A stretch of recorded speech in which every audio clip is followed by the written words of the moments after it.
is my very sharp panga because there is a tree in the road, and of course we are doing the pre-drive drive, which means I can do all these weird and wonderful things. So let me get out. Now I also hope that I'm not going to cut myself in the process. That was naughty of me. I didn't even look before I got out the vehicle. That's very silly. We know that there's lots of buffalo and elephant around. I got lucky this time. Right, now we shall chop, choppity chop. Now, when you use a panga, I must say, it's not about how hard you hit it. It's all about the sort of angle that you get. And you've got to do clean motions. And technically, from what I used to see the trackers able to do, they used to do it in like two strikes. Now, I don't know if I'm going to get it, but we shall try. Sure. And I'm standing on a disadvantage because I'm taller. Sure, let's see. Okay, one. Probably not going to hit it in the same place. Let's see if I can break it a bit. I should probably have just done it where the elephants. We shall just keep going, and I will make 150 cuts. I'm getting there. Wait, I just need to. But I don't want to do it there because this is softer. Okay, we'll do it here. See, it's hardwood here. My aim is not very good. I used to have good hand knife. That one was just a rogue shot. Now obviously be careful. You don't want to do too stupid things.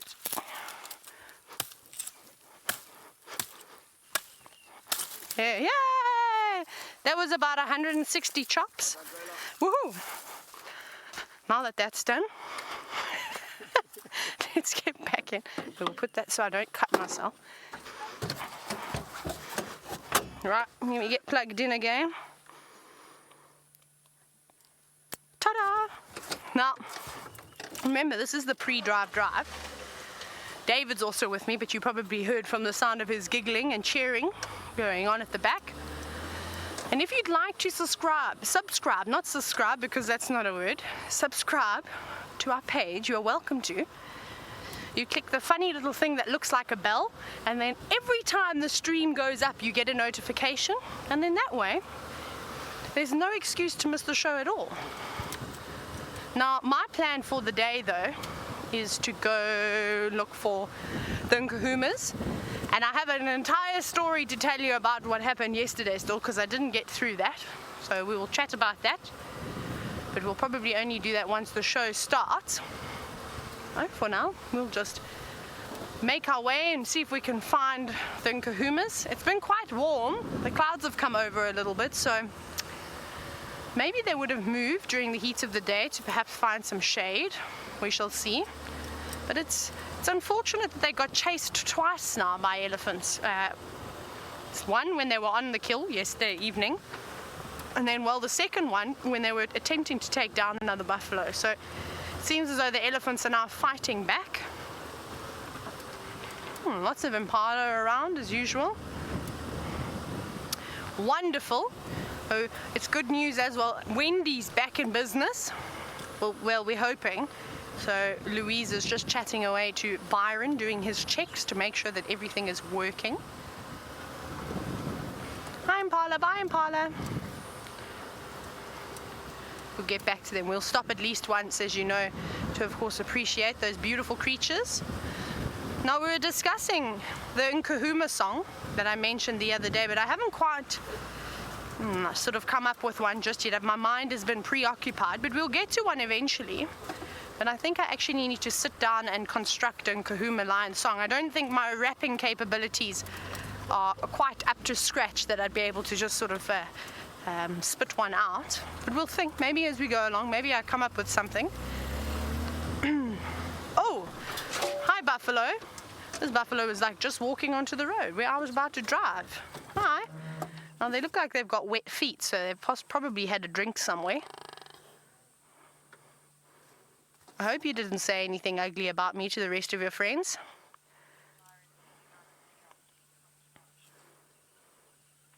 Well, they're giving us the death stare. That's very rude.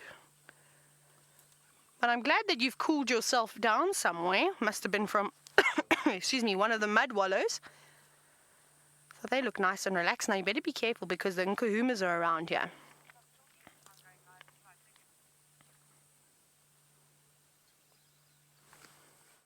This program features live coverage of an African safari and may include animal kills and carcasses. Viewer discretion is advised. Good afternoon, everyone. It's another hot day, and you are on Safari Live. Ready.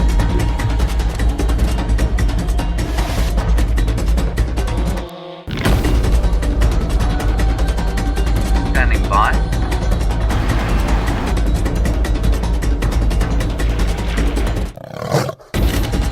5, 4, 3, 2, 1. You are live, you are live. Hello everyone, again from South Africa, the northeastern part of South Africa. And as I mentioned, it's a hot day. You can see that Nyala enjoying the shade over there. My name is Byron, and with me on camera this afternoon is Brian and the Thumb. And in our final control, we've got Louise and Kirsten, the voices in my head that we rely on so much. And then Taylor and Dave on the other vehicle. It's great to have all of you with us again on Safari Live this afternoon. It is very, very warm. And we are in search of any animals this afternoon. I think my plan is to possibly head towards some water holes and just see what we can find around there. I'm assuming and hoping that we get some animals that are down at the water drinking. And as I said, there's a beautiful young male Nyala that's just hiding in the shade at the moment. And don't forget, everybody, we're completely live, so send us your questions and your comments at #SafariLive on Twitter. Otherwise, email us with questions at wildebeest.tv, and we'll happily answer all your questions for you. Oh, and what a nice surprise. Look straight ahead. An elephant. Isn't that great?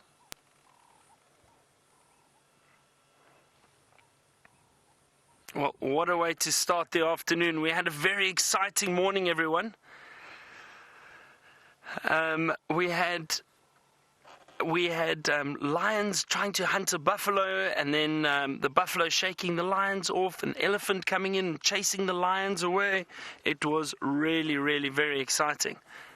And who knows what the afternoon holds for us. As we said, it's a very warm afternoon, 34 degrees Celsius, about 95 degrees Fahrenheit. So it is very hot, and I'm assuming that a lot of animals will be heading down to the water. And there's a possibility that this elephant may even have come from a waterhole, although I don't see it. It doesn't look as if it's very wet, and often on days like this where it is hot, these animals do like to splash water on themselves. Just want to move into the shade a little bit here.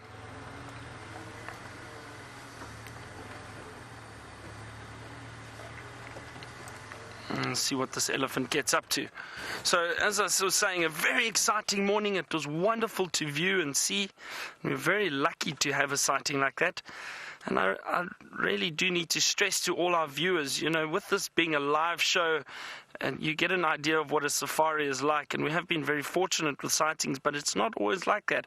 And those viewers who do watch regularly, you know that sometimes we go days looking for animals and spending time with them. And every now and then we get very lucky and we have a sighting like that. But it does not happen every day, that's for sure. And we're very, very fortunate to see that interaction this morning.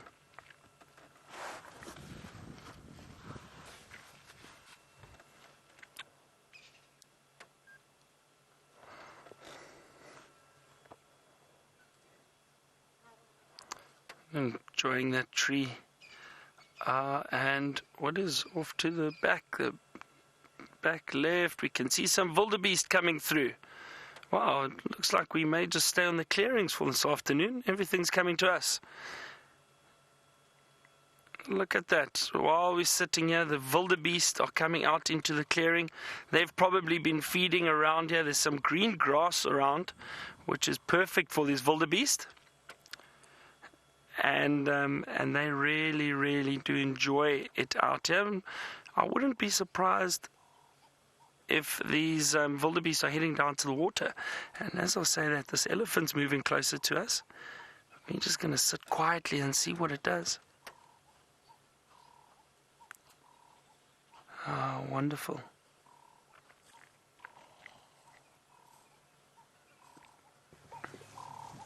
It's a young elephant, looks like a young male. It's just wandering around by himself at the moment. I wouldn't be surprised if there are one or two other elephant following him. Wow, just have a look at this, everybody, just off to the left again. Just look at all the wildebeest coming out into the clearing, and I do believe that they are heading down to the water. So what we can possibly do is maybe follow them and see, because they're heading down towards the Djuma Pan, Warthogs Pan, and looks like they are all heading out there to go and feed. Oh, it's all happening around us at the moment. It's wonderful.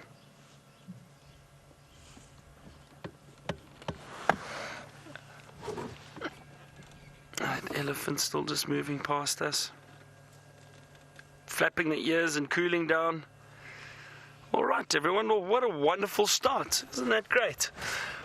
We're going to carry on driving around. Like I said, I'm going to head towards some waterholes and see what activity we can find around there, maybe some interesting bird life. And while I do that, let's head over to Taylor so she can say good afternoon to you and find out what her plan is.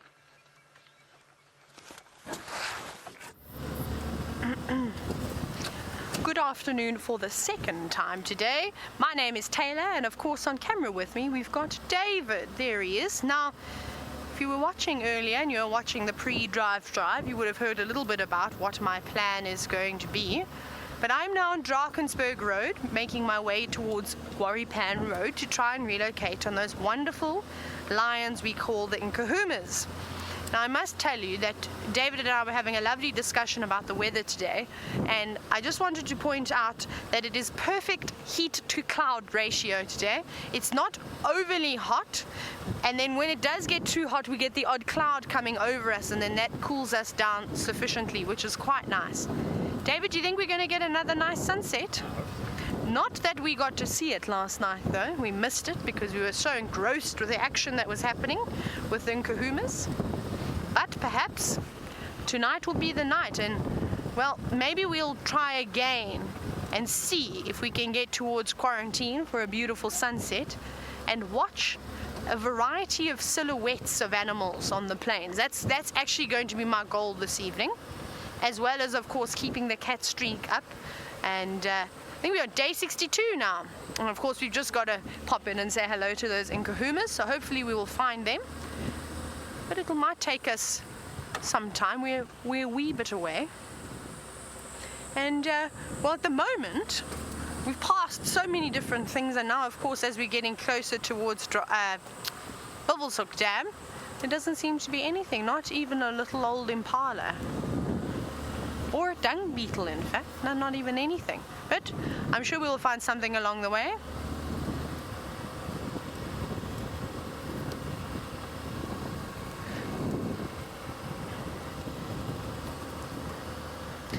Now, I was chatting in the pre-drive that I was going to tell you about exactly what happened last night, and I know that Valerie from Pennsylvania was wondering what was I going to say after we had the second power dip. And as you well know, before we had the first power surge, myself and David were sitting enjoying the Nkuhumas for the second time, and then they got up and obviously showed some keen interest in.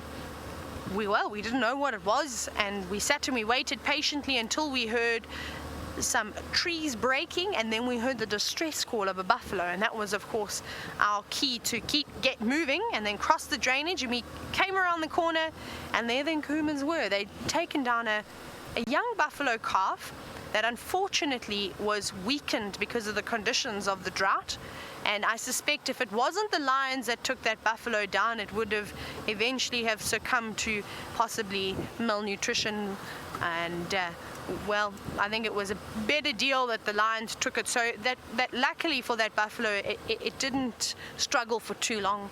It was probably about 10 minutes, and then that buffalo had passed on. Now, just as that buffalo had taken its last breath, and we know how sad it is, of course, but those Nkuhumas have got lots of little cubs that they need to feed to. we saw an elephant in the distance that I pointed out to David. We've got a couple of impala here at Gwari Pan. They seem very relaxed. And this elephant popped out on the other side of the drainage line with a young calf. So I said to David, oh, there's no ways that this elephant is going to come across here. She's got a young calf. So he carried on chatting away. The next minute, we heard... We're all looking, David's trying to focus, and the next minute this elephant has come right across the drainage at full speed, straight towards that buffalo carcass where all the Nkuhumas were, the 5 lionesses and the 8 cubs. And she chased them straight off of the carcass, and the lions sort of scattered like bowling pins. That's the only way I could describe it. And some of the lions went back down into the drainage with the cubs, the other lions went a different way. And it was incredible to see how this young calf, who couldn't have been more than about 3 or 4 years old, separated from its mother and chased its own lions away. So the adult chased most of them, and then there was 1 lioness left. And this little calf chased, I think it could have actually been Amber Eyes, chased Amber Eyes off into the thicket as well. They then regrouped and they ran around. The elephants looked at us for a moment. They then stopped and then carried on chasing the lions, and they did this about 3 or 4 times before they eventually moved off. So it was very exciting. It was just so much action happening, and of course we're very sorry that we didn't get to show you.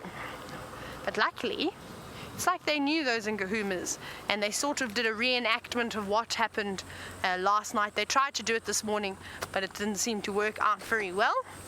So luckily for the buffalo, managed to get away, and it just shows you.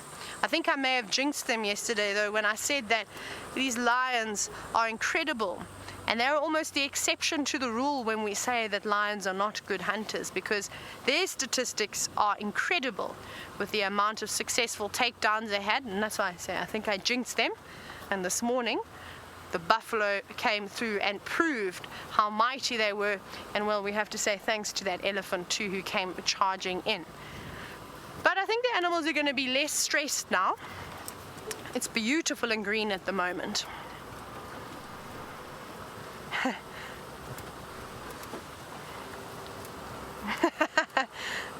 Now, Carrie, you think that the Nkuhumas enjoy seeing me, and whenever they see me, maybe I remind them of a buffalo and then they start to get hungry again, because that's exactly what you've said.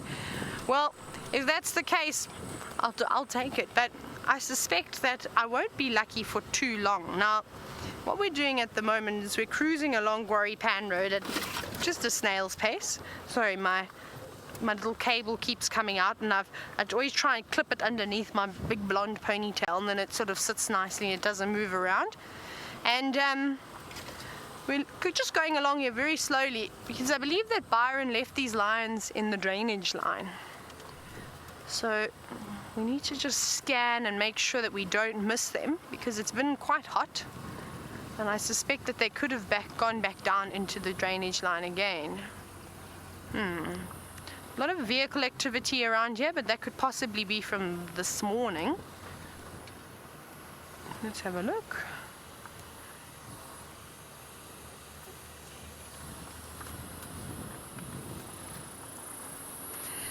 Now, obviously I know how sad it is to see these animals go down, and I know that Tanis from Canada was wondering if I ever get sad when I see the lions take down buffaloes. I don't see a lion, but I see an elephant in the distance, actually almost exactly where those lions took down that buffalo yesterday afternoon. Can you see it there, David? A little bit more. And so now Tanis, the kill that happened yesterday, that didn't particularly upset me. The reason being was because it was so quick. Now, I will tell you where I do get a bit sad was there was a buffalo takedown, my first one that I saw here from start to finish a few weeks ago. Actually, just at the end of my first cycle. That was really terrible. And even the one that we had right at the Djuma Pan, that was also quite sad, because that calf, well, both of those calves just didn't want to die. They were such fighters. And a giraffe has also popped out. Well, it's all happening in this area now.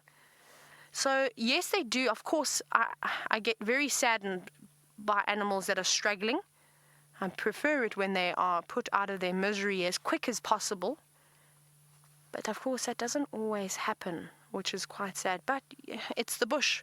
I remember before I started guiding, I wouldn't even watch a kill on TV. I'd turn it off. I wouldn't watch anything to do with any animals getting hurt.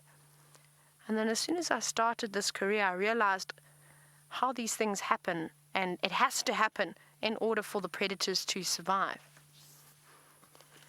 Now, I'm almost certain that we've seen this giraffe plenty of times before. He's a beautiful bull with that big patch of skin that you can see sort of missing quite a bit of hair from perhaps where either he's been rubbing. Looks like he's maybe had an itchy spot there and continuously was rubbing on a log and has removed the hair. But you look like you've been in a couple of fights, don't you, mister? Yes, I'm talking to you. Actually, I think we saw him the other day. He's a beautiful boy. So now, with this giraffe being here, and with the elephant being here, I don't think that the lions are on that kill anymore that they took down last night, because that was really just on the other side, and I suspect that elephant would have, of course, chased the lions away. Sorry, I do apologize. I need to just clip this back into the back of my head. There we go. Now stay there. It keeps coming out for some reason, and our giraffe is now disappearing. But he's been quite cautious. So he takes a couple of steps and then he scans around, and luckily for him, he's tall enough to see over the tops of the trees and across the drainage line. Maybe he's already seen the lions and he's just being super cautious. But let's go on a little bit further. I think we could be close. We'll have a look, and I'm going to go very, very slowly because I do want to see if I can see the spot where they took down that buffalo, just to make sure and see if they aren't perhaps on the kill. Let's have a look and try and find a gap.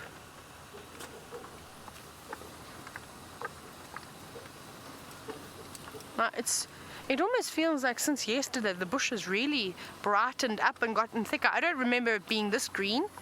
Hey, don't you? It does look like it. And it honestly sounds ridiculous, but you won't believe what happens overnight. But when David and I missioned through this beautiful wilderness, it was a lot more open. We could see right across to the other side of the drainage line.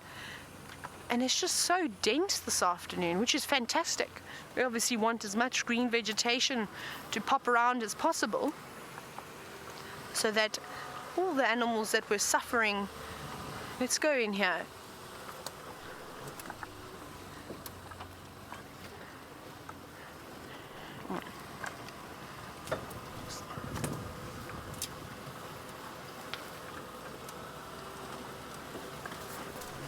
Sorry, thanks Louise, I didn't quite catch that the first time. So Usman, you were wondering why there isn't so much grass. You're wondering when it last rained. A couple of days ago, no, almost a week ago. And we had about 30 mils of rain, but it's coming through now. We're really starting to see the effects of the rain, especially today. Like I said, everything's so green. Oh, there's a warthog. Now, I did just pop off the road because there were vehicle tracks here, and I suspect that this is the area that Byron left them in. I wanted to just check in the shade, and of course we bumped into a warthog and her juvenile, but I think her juvenile is now run off. I can only see her.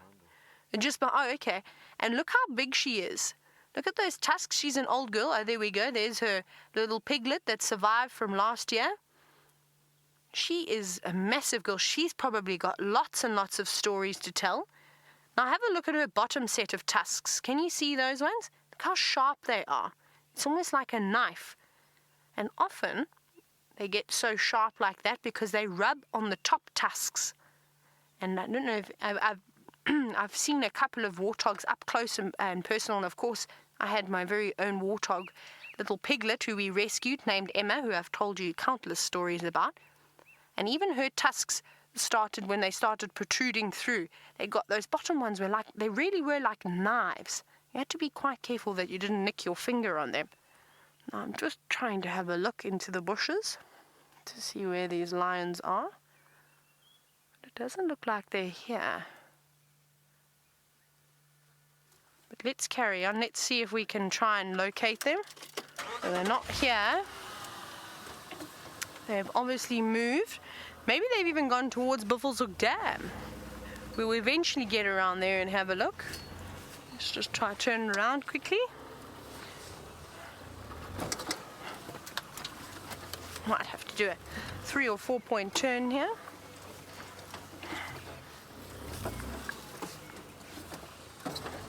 And I can hear another vehicle driving around as well, so that's good news for us.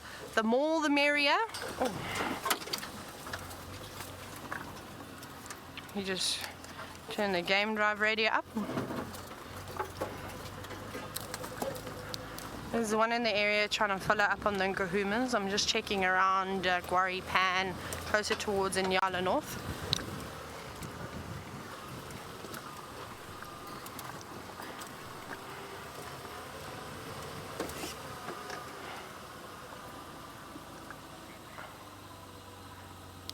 Okay, copy. Are you, I think you might be a little bit further east of me. Can you hear my vehicle at all?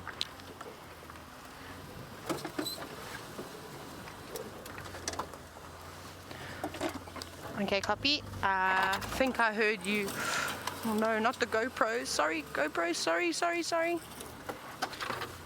Okay. That's correct. Just confirm, are they on the old kill from yesterday afternoon on the southern side of the drainage?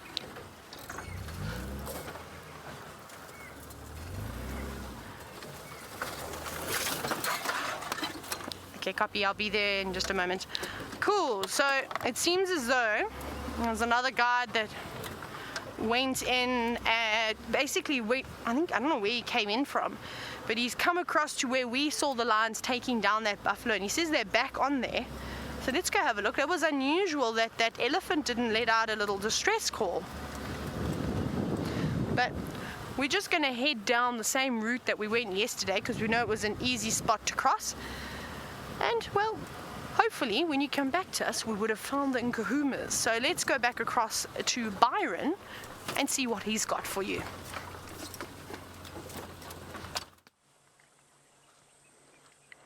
We've got some more elephant, everyone. It definitely has been an elephant day. So fortunate. There's a young one. They're slowly starting to move towards us, a whole herd. So I'm going to keep my voice down a little bit and just sit quietly and just see what happens. They seem very, very calm and relaxed at the moment. I just absolutely love elephant. We had quite a bit of interaction from one this morning that was upset because of the lions, but it wasn't too bad. Here we go, here comes another female.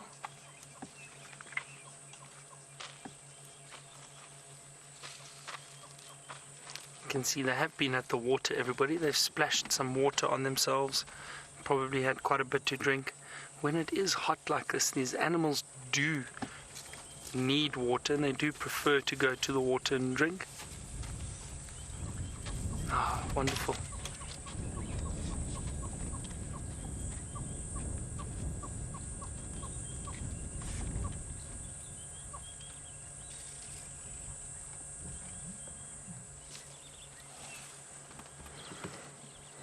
Oh, and I know a lot of our viewers also enjoy the elephant. And you know, it's so funny. I never get tired of seeing them or spending time with them. I think they are fascinating creatures. They're very intelligent. Listen. Could you all hear that? There's a low frequency, almost like a grumbling sound. It's a vocalization that the elephant gives off to communicate with one another. We'll see if we hear it again, if they do it again. Let's just sit tight. These others are walking towards us. There's another young one that's going to come into frame shortly. There we go.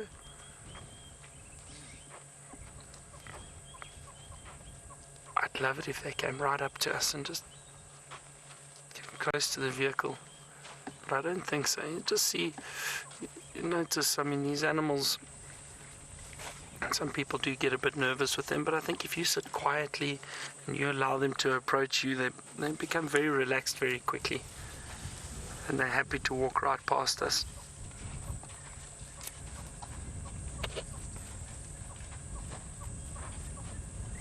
And Paula, you say elephant are very smart and very graceful, and I couldn't agree with you more. I do love the elephant. I do think they are very graceful and incredibly intelligent. That's why they're one of my favorite animals. It's a very peaceful sighting at the moment.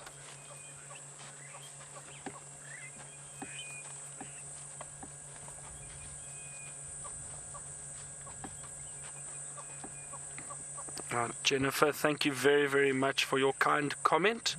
You said you learnt a lot from me this morning at that upset elephant, so I'm very glad you enjoyed that. Like I said, it was an interesting situation. You know, this elephant was clearly very upset at the lions, and she, you know, wanted to chase whatever was around her way. And Brian and I were chatting about it afterwards. At no point did we feel threatened, and it was just a feeling. I don't know what it was, but the trumpeting and just the signs that she held her head up high, it was more warning signs than an actual aggressive sign that she was going to charge us. For example, there was another vehicle in that sighting with us, and they were a bit nervous. They did they were moving around a bit quite a bit, and we chose to kind of sit still. And I just think if you are in a position like that, try and sit still. But if they keep warning you, then make sure you've got an escape route the whole time. And we did have a way to get out of there if we had to, very quickly. But at no point did I feel like the elephant was going to harm us in any way. I think she was just very upset that all the lions were around, and when the lions eventually moved off, it relaxed again and it carried on feeding. So it was interesting. It was just a case of, with it being in such a state, it wanted to see if we were also a threat, and with us sitting and just not making too much noise, I think it realized that we weren't a danger to the elephant either. So glad you enjoyed it, and I hope you learned a little bit about elephant behavior. But like I said, I think it comes with a bit more experience and being out and seeing these animals and how they behave. It obviously helps, like with anything. The more experience you got doing it, the better you understand things. But I'm still always very, very careful and just very respectful of the animals. I think it's very, very important that we keep that in mind when we're guiding, and especially when we've got guests on the vehicle, because the last thing you want is guests leaving having a bad experience where they feel very nervous about seeing animals, or putting them in a position where they could get quite scared. You don't want that. You want people to enjoy the wildlife. So we're always very, very careful, very respectful of the animals. At the end of the day, we are in their environment, and we're purely here to view and appreciate these animals. So we need to keep that in mind all the time.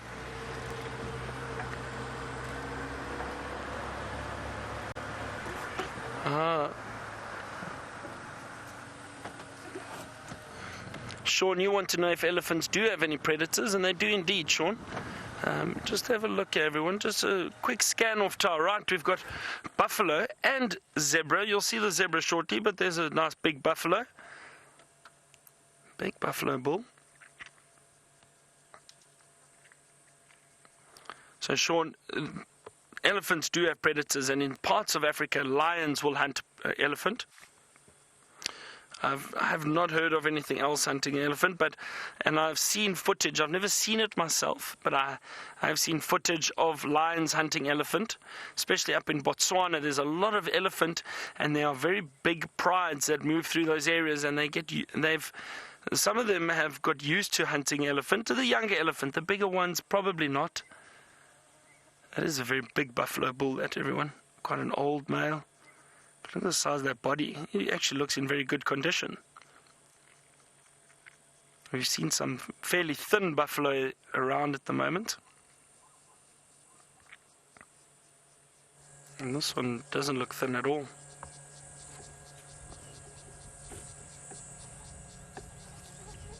And then just have a look off to the left, everyone. You'll see there's a bit of cloud cover building there at the moment. I wonder... You think we're going to get rain, Brian? Hopefully. And then the wonderful zebra. So we've had such a lovely start to the afternoon. We've literally been driving and every 3 minutes stopping to look at something. which is wonderful. And it happens like that sometimes when you just drive and things start happening around you. Other times you can drive for an hour and not see anything, not even impala. I've had that many times before. But it is wonderful when you do see so many different species of animals within close proximity of one another. Just thinking about me asking Brian about the weather. I used to work with another tracker occasionally, where we worked at the same lodge as I did, and also a very good friend of mine, Jerry. And Jerry had an amazing way of never really committing to an answer. So I would say, "Oh, Jerry, do you think it's going to rain?" And the clouds would be building up, and all Jerry would say was, he'd look and go, could be, and then never really say, yes, it's going to rain, or no, it's not. And that happened with a lot of things. Jerry, do you think these lions are going to hunt? Could be. That was his answer for everything. So, yeah, anyway. So, could be rain later.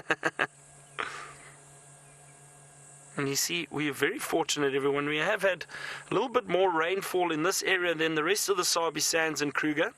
So we've actually got a lot of green grass shooting up at the moment. We do still need a lot more rain to get us through the summer, and then for next winter, obviously. And I'm hoping that we will still get a lot of rain, not just here, but the whole of South Africa. It was a very, very dry season for us. So we do need rain. A lot of places struggling with drought. But we are fortunate that we've got green grass shoots that have come up already, and animals like these zebra and those wildebeest, which we saw earlier moving through the clearings, they are all really enjoying this grass. And even this buffalo is really enjoying the green grass shoots that have come out. So they're all bulking up already, which is fantastic.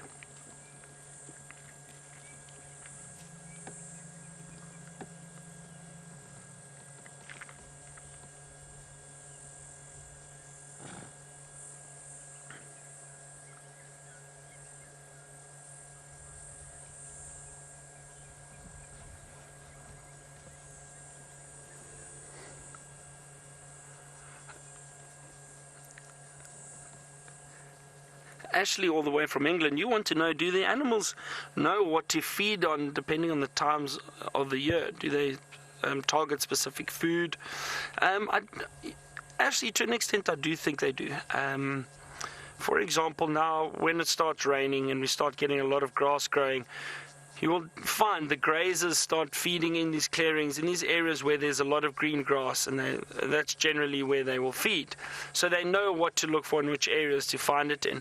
And I've noticed, though, that in the winter now, and especially during this drought, when it was very, very dry, animals like this buffalo over here, for example, which is generally a grazer, they were actually, which means that they feed on grass. They mainly feed on grass. But these buffalo were starting to browse, which means they were feeding off leaves of trees just to get some food, because there was no grass around at all. And then you can see some leaves. So it was very interesting to see, but the animals will adapt to feed on whatever is available when in times of drought, or in times of plenty, when there's a lot of food around and a lot of water. So they do know where to find good food, and they do know what they want to feed on.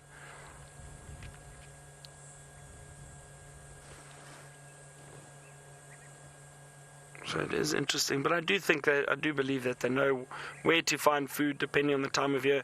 And also, if you think, everyone, of those migrations in East Africa, you have those huge herds of zebra and wildebeest, and these massive migrations of thousands of animals. And they will all move into areas where they know there's going to be food depending on the time of year and the changing of the seasons. So it is very interesting, and I do believe the animals do know exactly where to find food and water. Lovely view of those zebra. A dazzle of zebra. That is what a group of zebra are known as.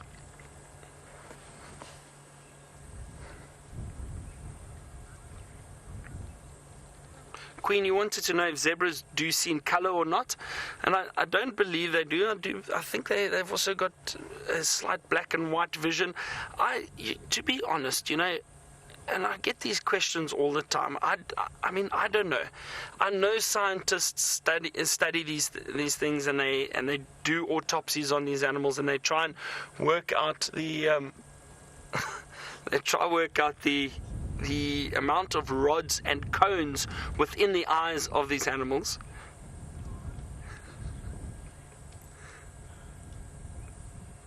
So that they can, I think, assess whether or not they see color. But again, I don't know. I don't know how accurate that is, and how do we know? I mean, I'm sure scientists and veterinarians and that would be arguing with me and saying they can study and they can work out what they see, and they probably can, and they can work out how much color they see and how much black and white they see. I don't know. I'm not an expert on that. You know, what I've read, yes, they see in black and white, but how much black and white? Is there a bit of color in there? I don't know. So it's an interesting question, and unless I can see scientific proof or look through the eyes of a zebra, I'm not going to commit to anything.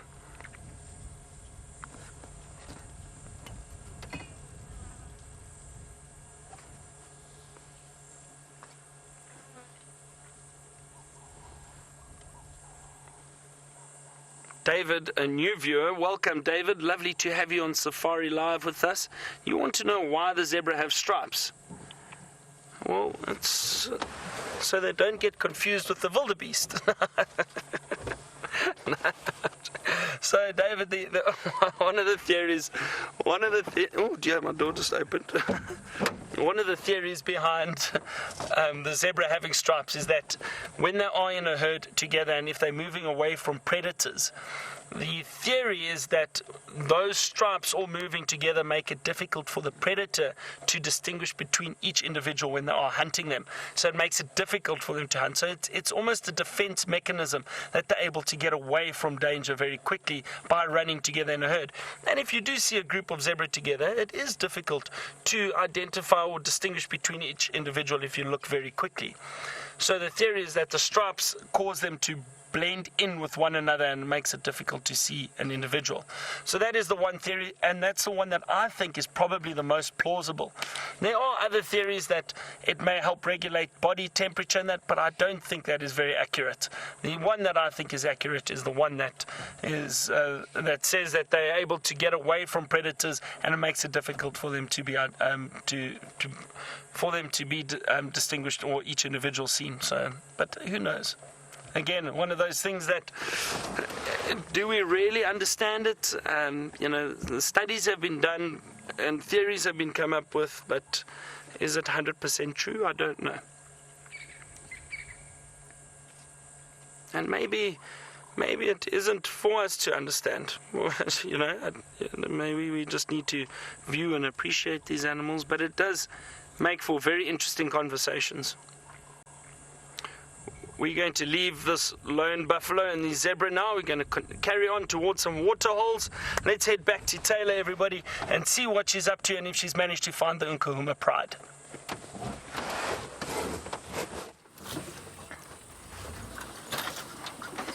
We're almost there, I promise. We've seen them, but it was a very tight gap on the northern bank to look at them.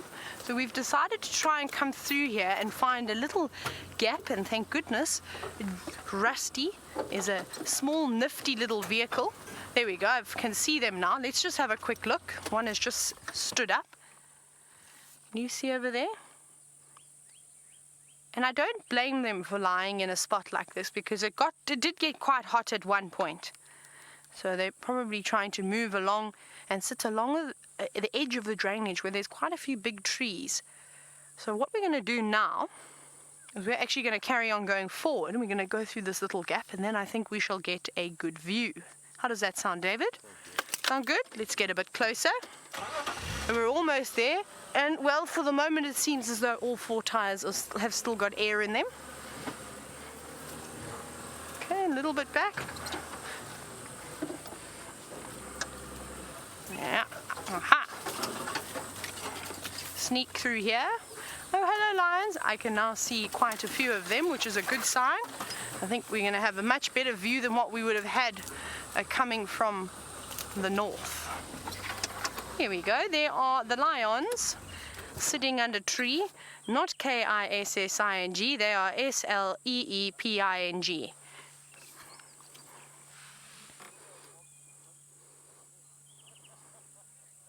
There they are. Now, it's quite difficult. It looks as though all 5 lionesses are here, but unfortunately, to be able to try and count these cubs would be nearly impossible, as they seem to be sleeping in the shade of one of the trees at the moment. Good spot though. We know that the buffalo like to come and down and move around along here. Even a kudu would possibly come through here. But now they're just going to wait for the day to cool down a little bit. So there's a couple of yawns going on. But finally, if you'd only seen what David and I had to try and drive through to actually get in here. We didn't have to go very far, but the density of the vegetation was incredible. And we went past the kill site from the buffalo that they took down yesterday. Nothing. Not even a horn or a rib or anything. It's completely, it's gone. It's like it's vanished. I don't know what happened to it. So that was quite interesting. And we suspect maybe they could have dragged it somewhere, but I didn't even see drag marks to follow. Now I can hear that other vehicle is moving out of the sighting. I don't think that they, unfortunately, have a view of these lions anymore. Now what we're going to do now is we're going to head across to Byron, who has got something interesting.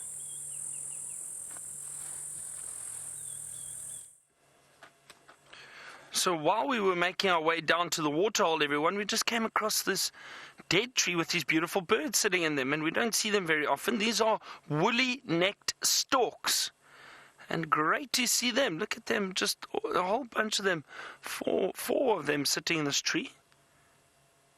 There's one up there, the woolly-necked stork, and we don't often see them around, so just wanted to show you what they look like quickly.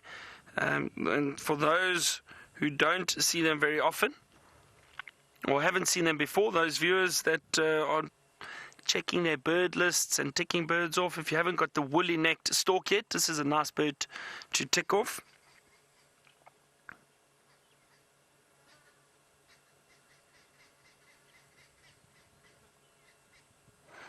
And then you do find seasonal movements with these birds. That's why you don't see them all year round, but they do generally stay in southern Africa. They don't migrate. Just maybe seasonal movements around. But wonderful to see them. Oh, look at that.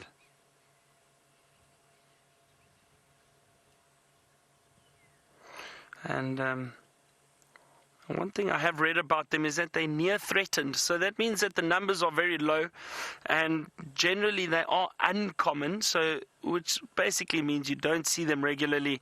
You don't see them in certain areas. You might see them in other parts, like down in KwaZulu-Natal, which is the eastern part of South Africa. You do see a lot more of them down there.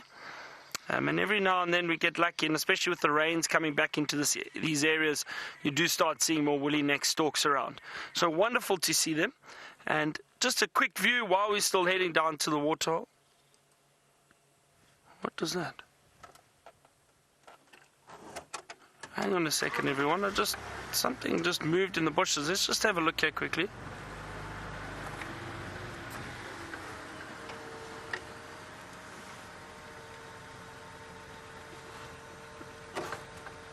I have no idea what it was. Just in here, something fairly large moved and the branches cracked, but I cannot see anything. I wonder if it was a snake or what was it? Oh.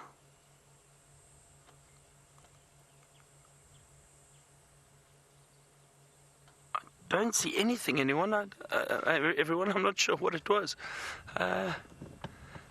Unless, you know what it may have been?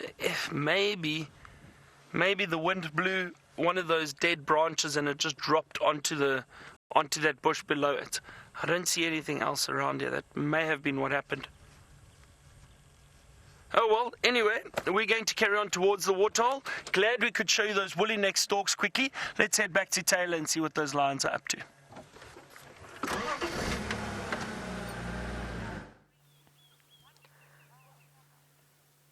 Most of them are still sleeping, except you can now see the legs of one of the lionesses who has just stood up and seems to be coming towards us, which is absolutely fantastic. Let's see what she gets up to next. I can't imagine that they would have been very cool all cuddled together like that.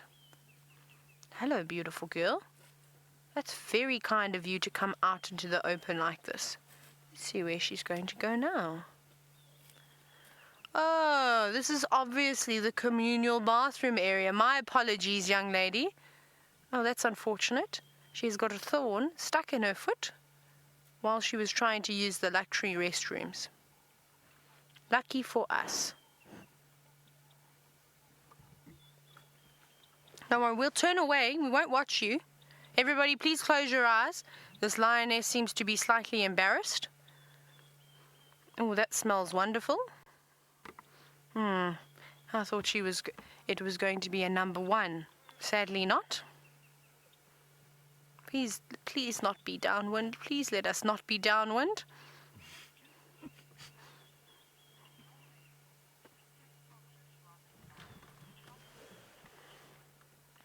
Now, Kanat, you're wondering how close we are to the lions. Just watch as David pans across how quickly he gets. There you go.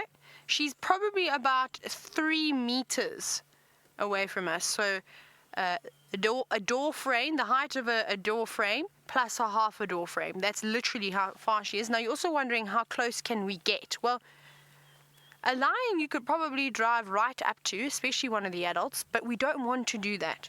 We'd rather park at a slight distance and let them come to us, like this lioness just did. Compared to where the rest of the pride is, they're probably about 3 times that distance away. But she was very comfortable in coming past us. And that's the idea in the bush, is not to try and pressure animals and not to try and get as close. We are fortunate, of course, to get nice and close, and we are allowed to off-road, which is fantastic as well for certain species. But if you go somewhere, say in Tanzania, perhaps in one of the national parks that don't allow for off-roading, sometimes you have to sit and view animals from hundreds and hundreds of meters away with a pair of very good binoculars. But luckily, that's not the case here. The only times that we're sort of limited when it comes to off-roading, of course, is when we get lots and lots of rain, and then for good reasoning, as we don't want to create too many ruts on the road. And of course, we don't want to squash all that valuable vegetation that's going to come up in a couple of days after you get rain. But otherwise, on a day like today, this is perfect. It's not a sodic site. It is more of a sandy crest than anything, and that's fantastic. We are happy to drive it. Oh, look, it's my favorite little lion. Hello, girl. Is she waking up from her slumber? Oh, just giving a little greet. And I really can't believe that they're all sitting on top of each other, as it's really hot. The cloud to heat ratio is working at the moment. But a couple of minutes ago, at one point when the sun was baking down on myself and David, it got exceptionally hot. You see that little one going in for a suckle.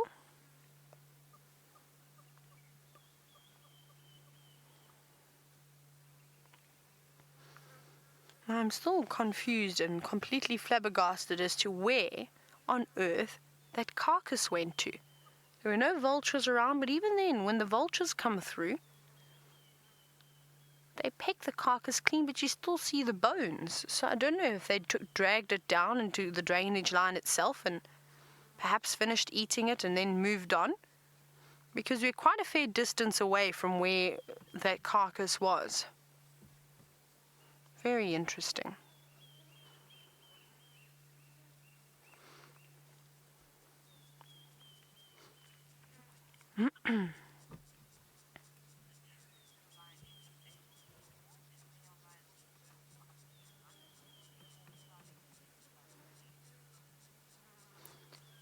Now, the area that they're laying in, there's quite a few knob thorns and things laying around, and a couple of buffalo thorns.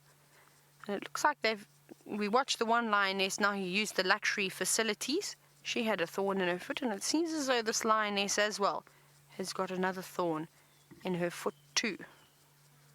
Let's see if she's going to pull anything out. Yeah, look, you can actually see a stick. Oh no, that was part of the tree, so perhaps that wasn't bothering her too much. Now, I actually want to try and work out, maybe you can all help me. I'd like to try and figure out how many buffalo the Nkuhumas have taken down over the last, let's say, the last 3 weeks or 2 weeks, somewhere around there. Maybe, did anybody keep a record? Perhaps somebody did keep a record. I was silly. I should have. But it'd be interesting to try and figure out sort of how many buffalo, what their sort of average takedown of buffalo is for a month. And obviously it's going to change from season to season. But don't you think that'd be quite an interesting experiment to perhaps try and do, to see sort of how successful they are in the winter months compared to what they're like? Well, let's do dry and rainy season. So the dry season being now from most of winter, so from about April, May, June, July, all the way to when we get our first range, which is normally around end of September. And I wonder, what do you think, David? Do you think you could still call this the dry season? What do you think?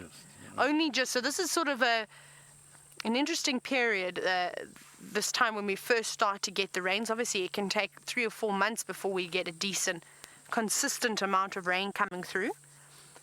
But it'd just be interesting to try and see how it changes, because what's going to happen now, and I was chatting about it yesterday afternoon, is that we're going to see the herbivores strengthening nicely and becoming fatter and more healthy, and also moving around a lot more and moving out of the area. So the herds of buffalo are going to disappear soon.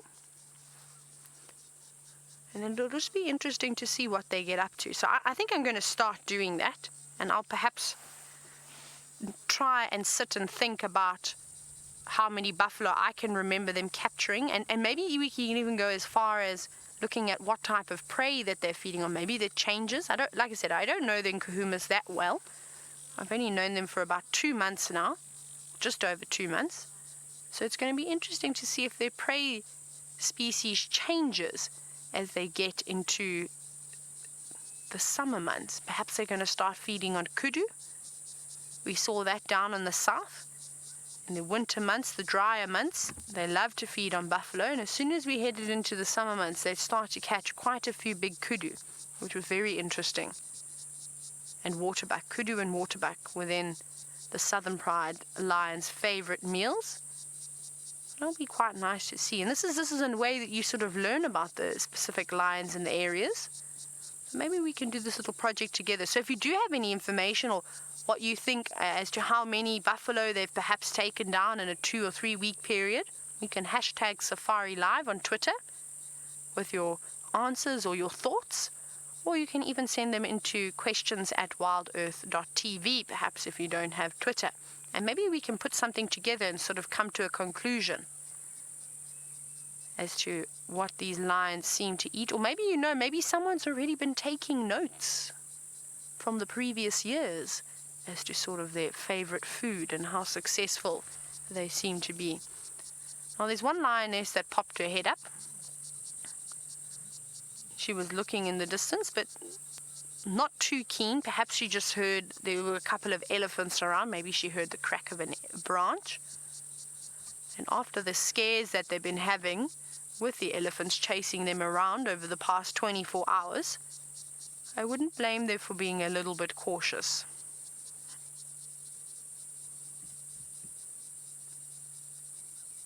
But now the temperature has definitely dropped substantially. Definitely dropped a couple of degrees already. But we're going to stick with these Nkuhumas for a little bit longer, and hopefully they're going to go from being flat cats to wide awake cats. But while we do that, let's go back onto Byron's vehicle and see what he's got for you next.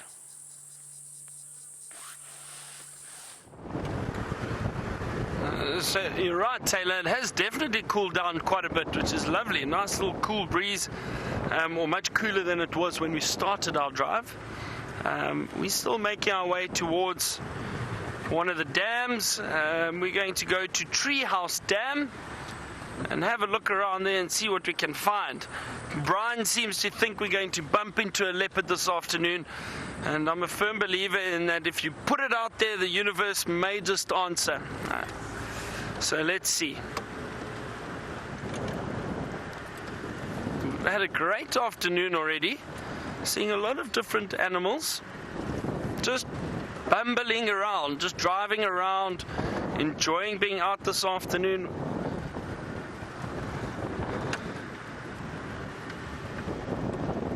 It's very, very relaxing. It's good for the soul, I think.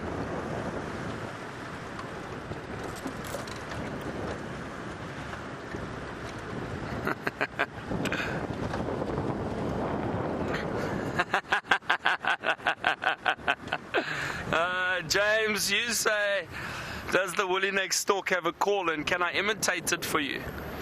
I don't know, isn't it something like caw-caw, caw-caw? No, I don't think so, James. I'll have to actually, I don't know the call of the woolly-necked stork. Let's see if I can find it quickly. And the woolly-necked stork, and here we go. Okay, listen to this, everyone. Oh.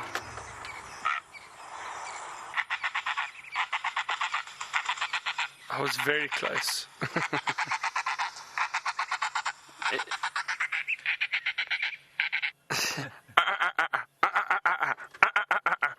Something like that. No, James, in future Louise says I sound like a seal. Sorry, Louise.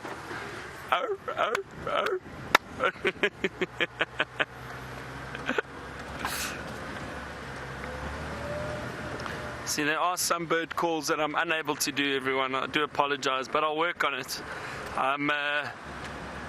Today's my last drive for a while, which is a bit sad, but I'm looking forward to a bit of a break.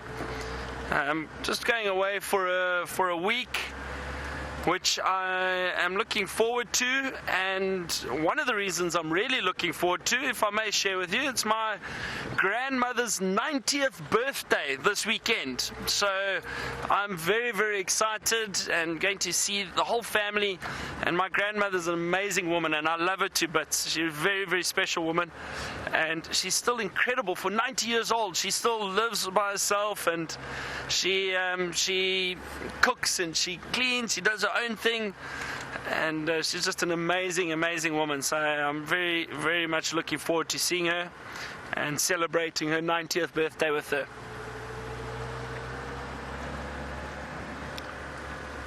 So it should be quite fun.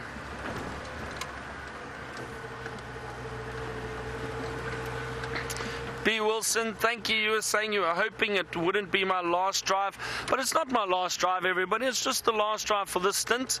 I'm going away for a week, and then I'm coming back to help again for another 2 or 3 weeks. So I will be back soon, and then a bit of a break over December, and then again next year I'll be back. Steph, surprisingly, has asked me to come back again. Don't know why. He's obviously very short of ranges. Look at this, everyone. Just a herd of buffalo that possibly came down to drink already, and they're just moving away from the waterhole.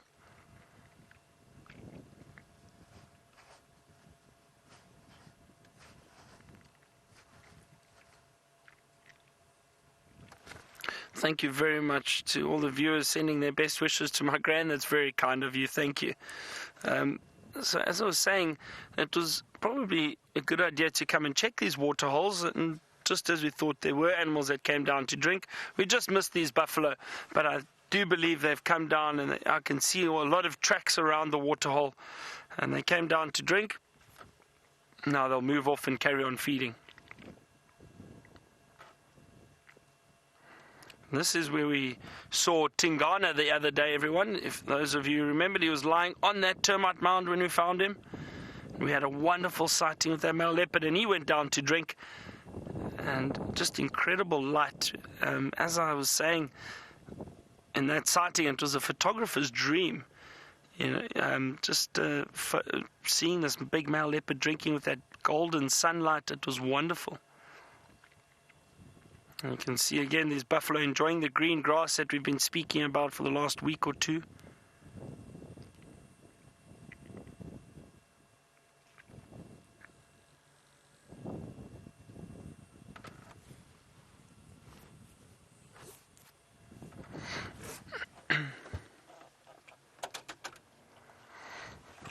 Let's continue. As the buffalo move off, we shall do the same.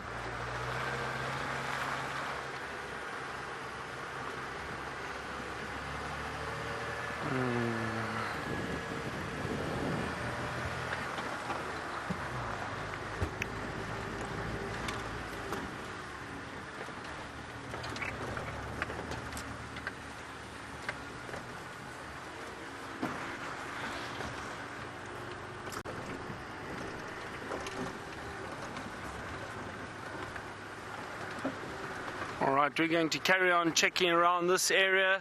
We're actually going to make our way towards the Triple M cut line and just see if maybe we can find signs of Karula. Maybe she's popped back onto our side.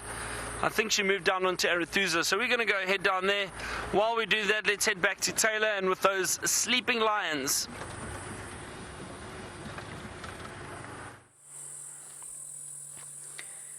Byron, you are right in saying that they are still sleeping. However, they've turned around over a couple of times. We shall see. We will just be patient and chat about lots of different things while we watch them in La La Land. Now, I've pulled out my trusty brown notebook, and I was just thinking about the sort of experiment I've put forward. So what I thought we would do is we'll break it up.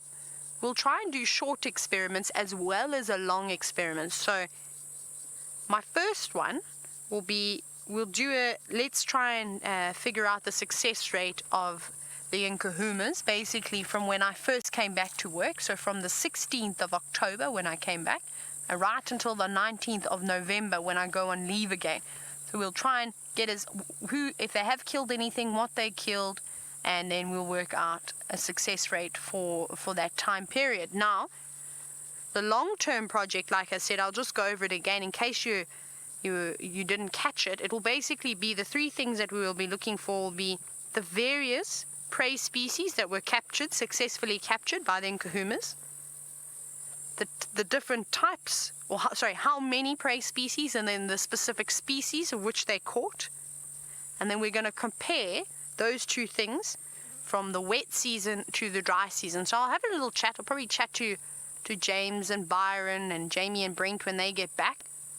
And I'll try and come up with an idea that how we can equally divide the wet and the dry season. So we get sort of 6 months and then 6 months.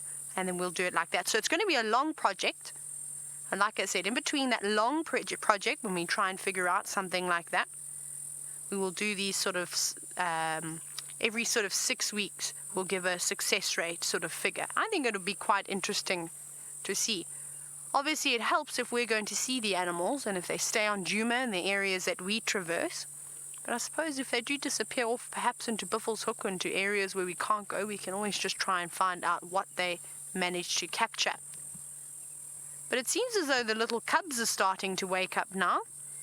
You can see them just off to the left, and they're standing up and scratching and rolling around now. And that'll be a good sign if they at least wake up for us and play around a bit.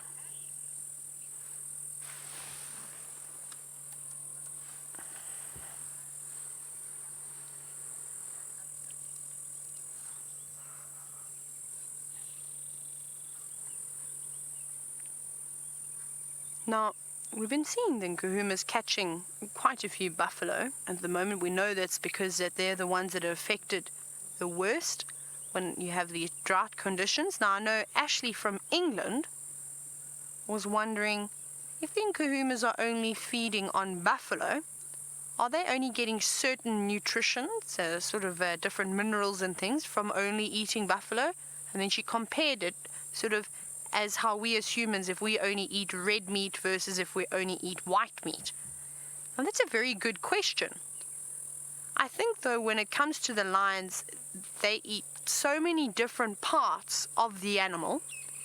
They don't just eat sort of the prime bits of the animal. They eat the intestine, that's the casing of the intestine. They eat the liver, they eat the heart. They eat the fatty parts. They eat the very high in protein bits. They're eating a little bit of everything. So I think that they get all the nutrients that they need really from one animal. And then something we must remember is that the antelope species and of course the buffalo here, it's technically all red meat. Besides, I suppose if they take down a bird, though even something like a guinea fowl is more like a game bird really rather than a chicken. So it's a very interesting question, but I think that they don't really need to worry about anything like that just because they eat so much of it. I suppose if we as humans, if you are not a vegetarian, of course, and you ate just beef and you ate a little bit of everything, so the intestines, the heart, all the giblets, the everything, you'd probably be all right because you'd be getting all the different nutrients, and that's exactly what the lions are doing. Of course, this is just my opinion. But having myself tried the various antelope species, I think it's actually a healthy alternative rather than eating these farmed animals, because I don't think that they're pumped full of hormones and all those types of goodies. And I think and of course they are all game meat, so it's red meat. It's really just the same thing. The only problem, of course, is feeding on buffalo.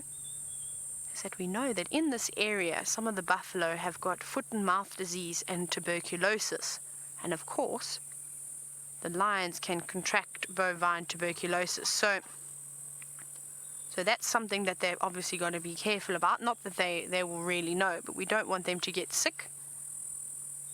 But since I've been in the sands, I don't think I've even seen one buffalo that has shown any signs of tuberculosis or foot and mouth disease, which is quite nice. Oh, lions, please wake up for us. At one point they looked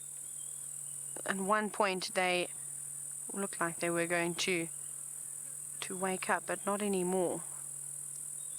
Now, typical signs of either the tuberculosis and foot and mouth disease, it's really just a deterioration of the animal. So they start to look really, really thin, even when there is an abundance of food around. So typically when you see buffalo after you've had 150 mils of rain that are very ribby, heads dangling further down on the ground than what they normally would, dry noses, you know that then of course they're not doing well. Sometimes they get all these abscesses in their mouths and they just generally don't look well. Then you know that there's something wrong with them, and then that's typically the diseases plaguing them. But luckily for us, we don't see that too often. Come on, little one, please wake everybody else up. It looks like one little cub might be my favorite little girl. No, my favorite little girl's still sleeping. It only takes 1 or 2 lions to wake up and start bouncing around before the rest of the cubs join in. And you can still see they're still a little bit scratchy around the elbows from where that mange sort of seems to be hanging around. It seems they almost have shook it. I mean, you can already see just in the last couple of days how the hair is starting to grow thicker around the legs and on the ears. Those are typically the areas that are sort of plagued by it first. A little bit itchy around the eye. That must be a difficult spot to scratch when you've got very sharp claws.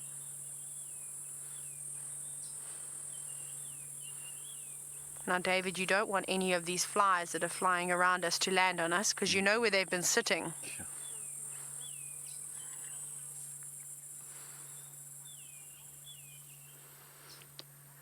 Now, when we saw my favorite little girl, the floppy-eared cub, get up and go have a little suckle, we noticed that she nudged heads with her mother.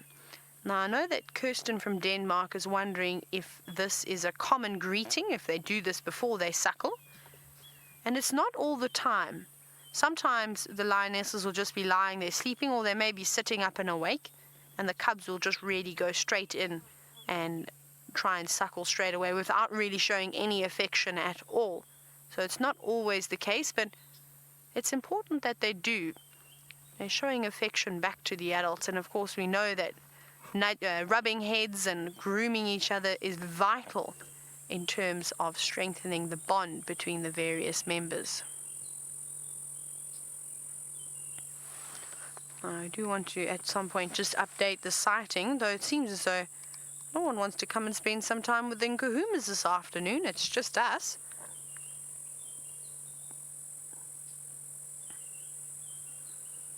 But I shall let the other rangers finish chatting away before I do that. Wonderful. We've got another cub coming up. It was just set up. Oh no, no, he's just sitting down again.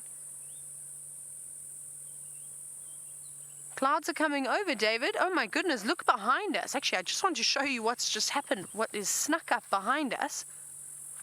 Beautiful clear skies, and then all of a sudden this big grey dark dingy cloud. I didn't expect that to arrive, did you, David? No. Very sneaky indeed, Louise. We're looking, of course, the opposite way, and we just see the beautiful clouds. I wondered why it was getting so cool all of a sudden. But we don't mind that, because that could potentially mean that those little cubs will wake up. But I don't know if you've noticed the changes, though, in these cubs as they're getting older and older. How when we first started watching them when they were younger, they were playing at the most random of times. They were playing during the heat of the day, then they would have a sleep, or they'd be sleeping when it was nice and cool and the adults were up and moving around. They're slowly now starting to behave like the adults and falling into that pattern of having a good sleep during the heat of the day and rather only playing when it gets cooler. So we need to make the most of these little cubs racing around at the beginning of drive, because I think that is going to get less and less the more adult-like these cubs become.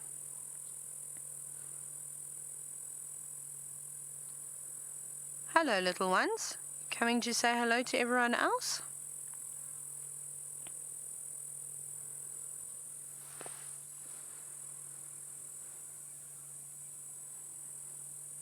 It is a very peaceful afternoon, though, out here in the wilderness.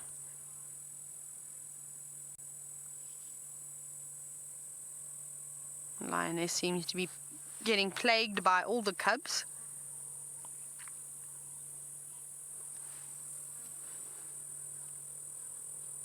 And of course, when I use the word plagued, I don't mean it in a bad way.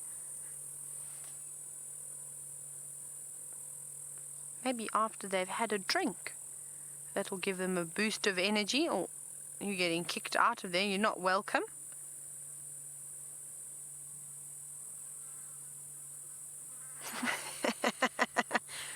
Mom's not interested in suckling the cubs today.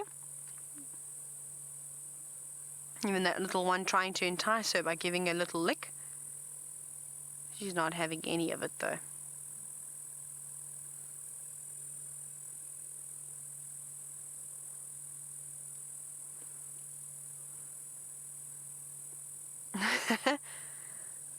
Trying a second time. Oh, there we go. Well done. You won that time. Maybe Mom was just lying on something that wasn't very comfortable, so she decided to just get up and move. And now they can sort of lay out in the open. Like I said, the clouds have come over and have sheltered them quite nicely now. So no more harsh African sun beating down on them.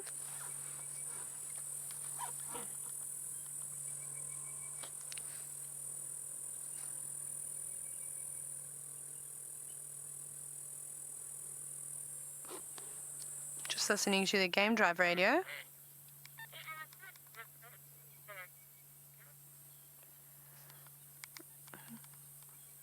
I'm just quickly listening. Just want to let the guys know that the lions are still Sleeping? No, we won't chat to them now. Sorry, Louise. They're having wonderful conversations about everything else.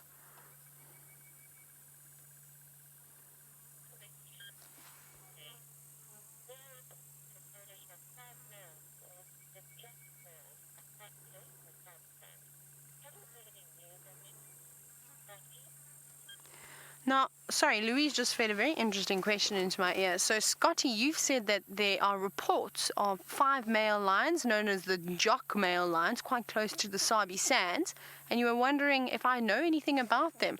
I've heard the name.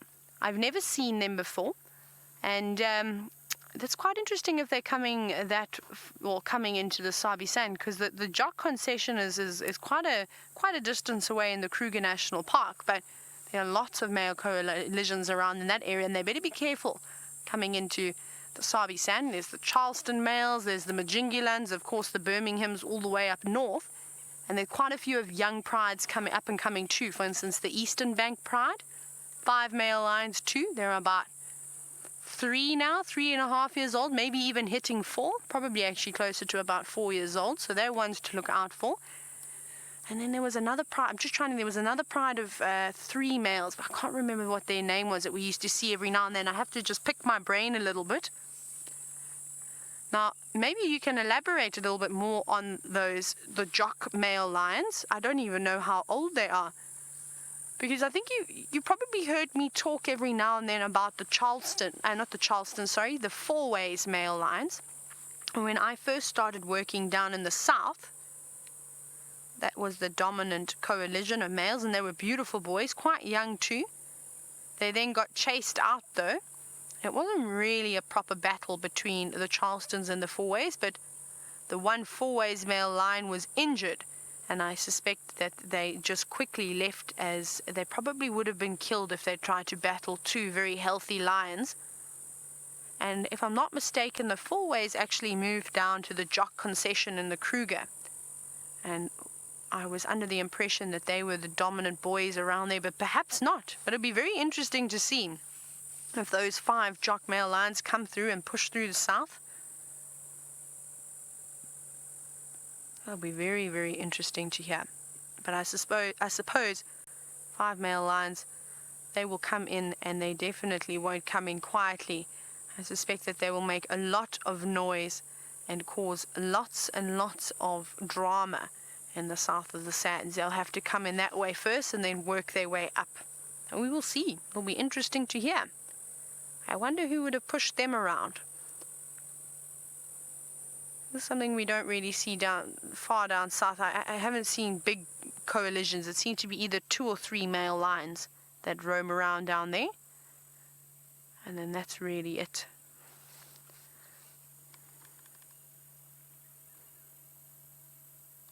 Okay, no, the radio is still going. I don't know what they're talking about. Come on, lions, please wake up for us. I know everybody's sitting patiently glued to their screens waiting for you to do something exciting. It seems as though those elephants that were around are not around anymore and have moved off. And I wonder where our friend the giraffe has gone, because he looked like he was coming in this direction.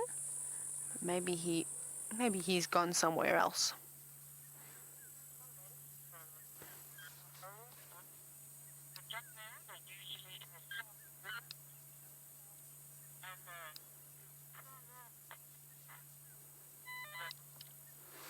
Hello, the Obut. Now, thank you very much for that information about the jock boys. So you've said that they're normally between the Sabi River and the Nkumu. Sorry, I didn't get that name, Louise. What was that name? The last part. Sorry, we try. Nkuhlu. Ah, there we go. The Nkuhlu picnic spot. So between the Sabi River and the Nkuhlu picnic spot. Now, the Nkuhlu picnic spot doesn't actually ring a bell to my ears. I'll have to have a look at one of my Kruger maps when I get back to the DRC. But I used to work, basically, the Sabi River ran through the reserve, or on the boundary of the reserve. So that'll be quite interesting. We did used to often hear lots and lots of lions roaring at night, and we knew it wasn't the Charlestons or the Fourways. So maybe it was them that was hanging around, and we used to hear all of this commotion. But I haven't heard of any reports, and because I was down on the south and working on one of the reserves that had the Sabi River running through it, I would have definitely remembered 5 male lions. I have never seen a coalition that big. But we'll still sit here, seeing as though there's not too much pressure on the sighting, and hopefully these Nkuhumas will wake up for us. We're being patient enough. But I think that Byron is missing all of you and would like to do a little update.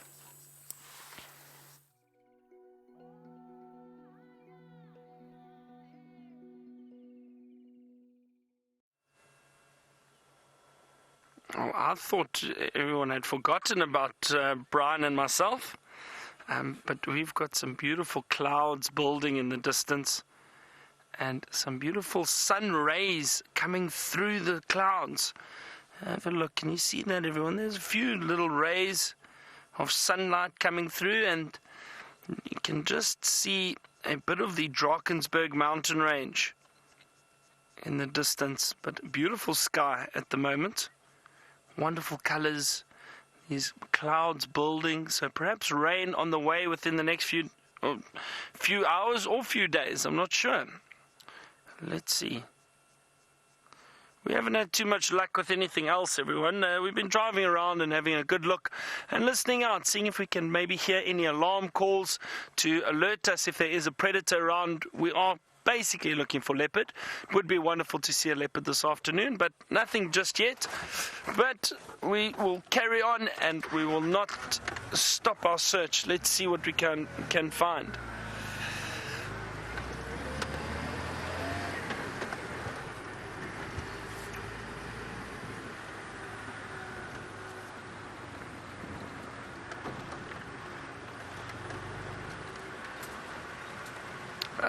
And I hope I got this name right, but a question from Tanis, I think in Canada. Good afternoon to you from South Africa. And you wanted to know, why do we go out in the mornings and in the afternoons? And you are correct in saying that. Is it because there's more activity from the animals at this time of day?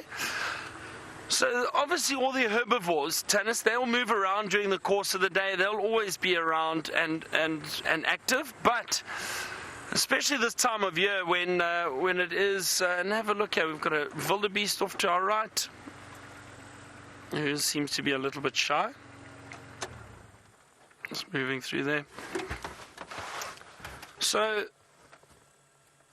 while we are out on safari, a lot of the predators are generally more active at night, and the thing is, though, that they also get very active in the early mornings.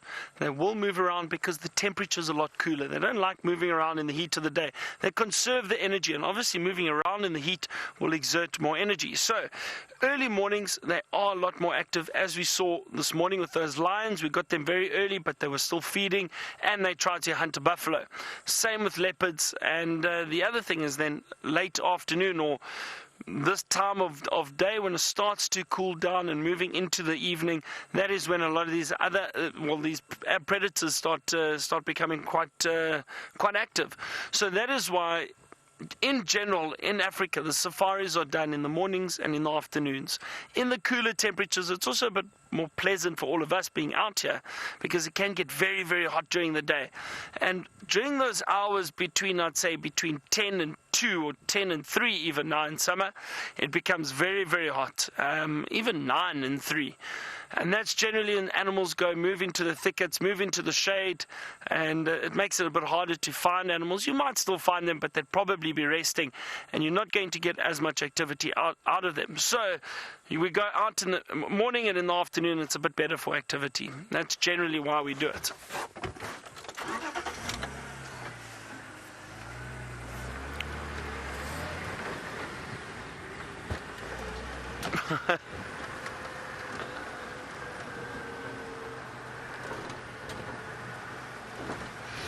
Stephen, you wanted to know, there was talk of the Kruger National Park extending across international borders and into Mozambique and Zimbabwe. And they did. They dropped fences in around certain areas, and a portion of the Kruger does extend into Mozambique, and then a little bit up into Zimbabwe. So it does. It is almost a trans-frontier park because it covers a few countries. But then the problem is that it was difficult to manage, and because a lot of the poaching issues had come in from Mozambique. So they've had to rethink it, and I'm not sure if the fence is back up at the moment or if it is still down, but a lot of anti-poaching units moving through those areas trying to keep the animals safe. But it did extend into those countries too, into portions of those countries.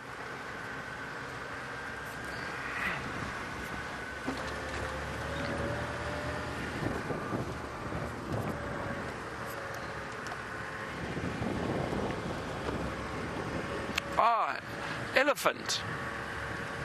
Yay. Let's see where they go. It just shows you. Oh, and there's a little young one.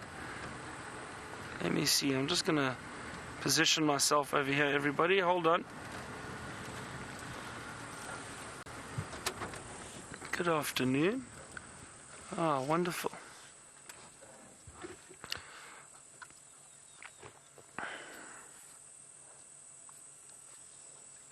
So cute.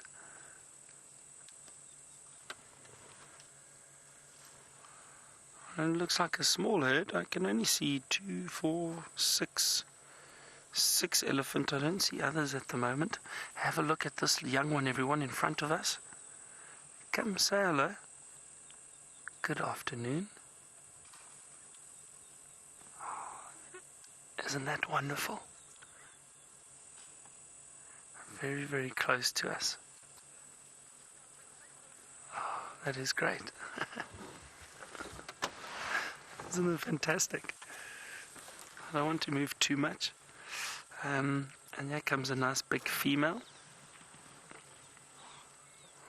I can see they are very relaxed with us, so nothing to worry about. Even though they've got these youngsters with them, and this young elephant is staying close to what I would assume is probably the mother. Oh, look at that. Isn't that cute?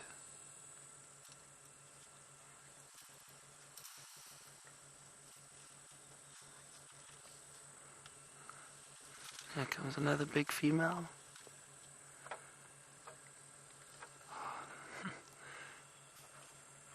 Walking right behind us. And they're very relaxed, everybody. And again, I think it's just if you sit quietly and allow them to approach you and walk past you, usually they do become very relaxed, and they'll walk right past the vehicles like they've been doing. Oh, Shannon. Mother's pulling the branches down onto the little one.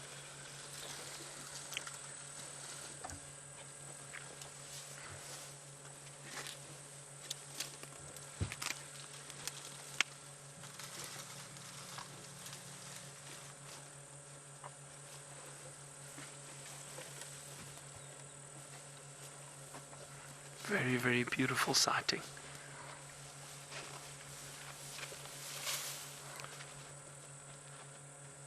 And you know, it's incredible. And again, just referring to this morning, we had that wonderful female.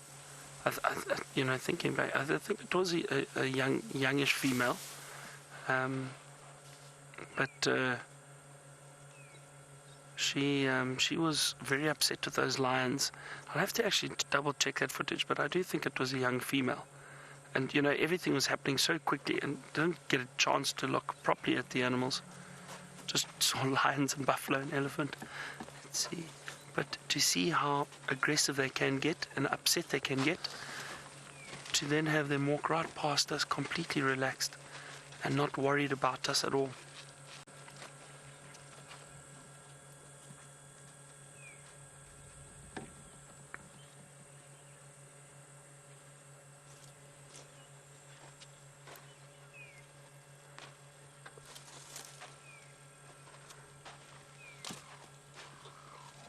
So Jackie's class from Illinois, you want to know how young is that little elephant? So that little one, I would say, is probably about 1.5 to 2 years old, that little elephant.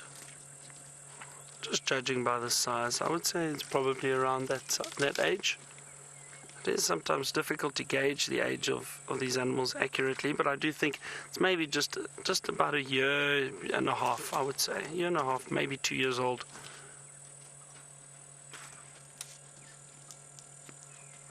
Very, very cute.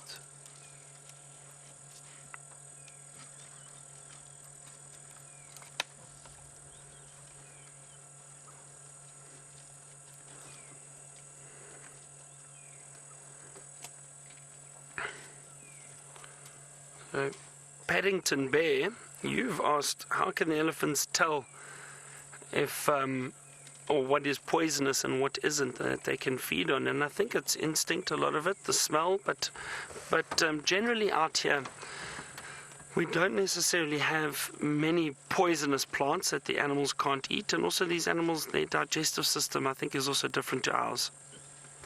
And so if I think of the one poisonous tree that is out there is known as the tamboti tree, and I haven't really seen elephant feeding on the tamboti tree. So I do think they are able to tell, and maybe it's just instinct and they know specific trees. They probably pick up on the smell and the scent. I would assume that is what they use to tell if the plant is poisonous or not. And they don't necessarily feed on it, but other animals feed on that tamboti tree and it doesn't affect them. But I would say it's probably got to do with scent and that. So, I mean, just like, Paddington Bear, just like you enjoy marmalade, the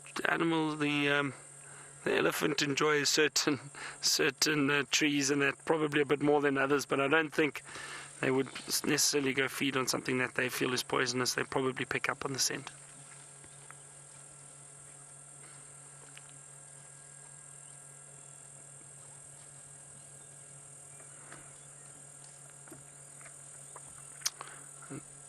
These elephants seem to be moving away from us. What a wonderful sighting. Wasn't that fantastic, everyone?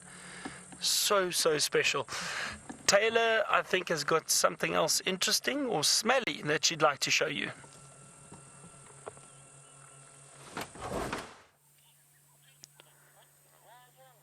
Seen as though the Nkuhumas are just sleeping still, I thought we'd take a look at that freshly deposited dung that one of the lionesses left for us, and you can see it's covered in beautiful coloured flies, and of course there's a couple of little dung beetles that are also on it. You can see over there, can you see that little red one there? Yes. If you're thinking we only ever see dung beetles on the herbivores' feces, well, they don't mind the feces, of course, of the predator dung. Now, I'm not sure which little dung beetles those are. There's quite a few thousand species. But I do hear a couple of those bigger copper dung beetles flying around too, so perhaps they'll come and join in just a moment. But those flies look like they're having a great time feasting on that dung. Now, unfortunately, it doesn't really look like these lions are going to wake up anytime soon. There's been very, very little movement. Just occasionally from the cubs as they sort of get up and then they go back down. Oh, now we've got a bit of action. Lioness at the back had an itchy belly. I'm sure you saw her scratching away. And then, of course, it's just a couple of the cubs that get up and have a suckle every now and then.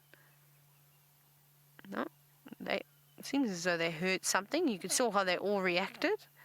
Rub my belly round and round.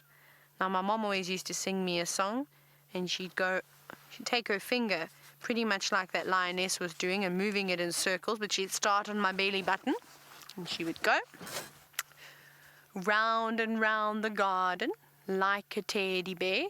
1 step, 2 step, and then she'd go tickle you under there, and she'd tickle me under my arms, but I was never very ticklish. So but that's a little nursery rhyme that my mom used to sing to me. I don't, take it or leave it. Louise says that it's very cute. I wonder if the lions enjoyed that. And I don't know why I remembered that. That was from when I was really, really, really little. It's funny how the most bizarre things stick into your head. Now, as much as I'd absolutely love to sit with these nkuhumas for the entire day, I would also like to go and investigate on that buffalo carcass that we saw yesterday.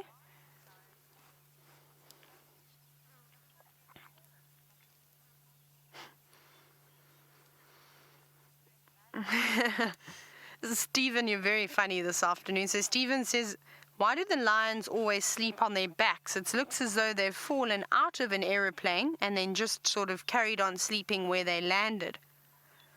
Now you can see that lioness, how she's got her one leg up in the air. Now typically they'll lay like that when they have got big full bellies, and often it's comfortable. It's sort of the equivalent of undoing the button on your pants and taking your belt off after you've had a big meal. That's what it sort of feels like for the lions. It gives them a sense of relief. And of course, they lie on their sides, they lay on their backs, wherever is most comfortable for them. Sometimes they even lay on their bellies and put their heads on their paws. I suppose it depends on the lion and their preference. It's like your dogs and cats at home. You often see those funny videos on the social media sites of the cats or dogs sleeping in the most absurd positions. And I suppose it will be the same thing for the lions as well. But we'll just spend a couple more minutes here. And then, well, I think we're going to move on and carry on with our drive. We can't be lucky all the time, and if anybody's been lucky, I definitely have been lucky when it comes to the nkuhumas and seeing all the action, from them climbing in trees to taking out buffalo to drinking water, just to moving around, or the little ones climbing and jumping on each other. So I don't mind when we have the odd quiet day like this. We have to have it, as long as the action sort of outweighs the quiet days. And, well, I can confidently say that that's definitely been the case since I've been here.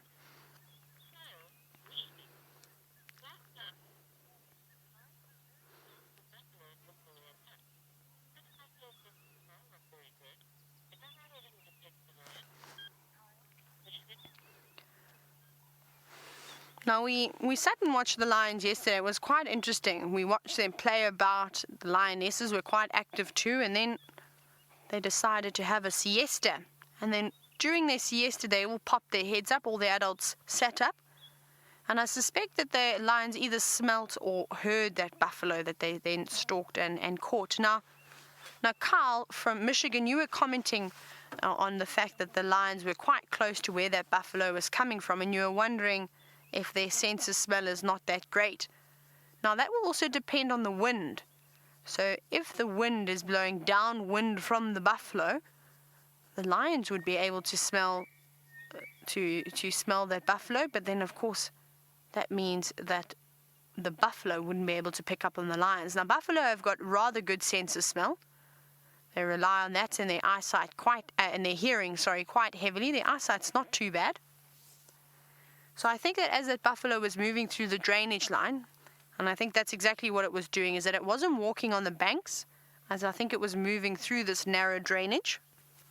And it must have just put a wrong foot somewhere and maybe cracked and stood on a branch or shuffled through some leaves. Remember, the lion's hearing is exceptional, far better than what my hearing is. And I think that they could have heard it and then reacted. Remember, it was just the one lioness that showed interest. And when she got up and walked towards the edge of the bank, perhaps she got a better look then at what they were going after. And that's when the other lionesses saw that she was definitely very keen on something and she meant business, and they all joined in as well. There wasn't a big chase. I think they got really, really close to that buffalo, and because it was sort of quite... must have been quite exhausted and hungry and tired and just really feeling the harsh effects from the drought. So I don't think it was particularly really watching around what it was doing. So perhaps it was walking with its head on the ground, moving along slowly, just thinking, where am I going to find some more grass? And then, of course, before it realized what it had done, it walked straight into a trap that the nkuhumas would have set up, and he tried to make a dash out the other side of the drainage back south, but unfortunately the nkuhumas were just too close, and I think that they'd all fanned around and then cornered that buffalo. Hello, little one, you're going to also come and suckle? I think that was the last one to come out now from sleeping under a tree, just in the way, sort of out the way. As you can see, that little cub is fast asleep. And they're panting quite a bit, so it's still warm. Louise, what's the temperature now? Has it changed much at all? From the 95-degree Fahrenheit that it was earlier when we started? Louise is going to have a quick look for us so we can see.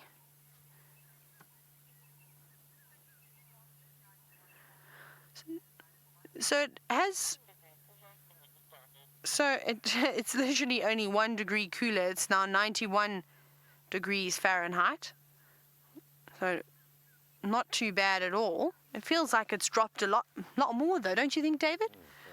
And it's really pleasant now. I mean, not really hot at all. Not cold though. I wouldn't want to put a jersey on, but it's pleasant. It's quite pleasant. So I'm quite surprised that those lions are still hot and panting.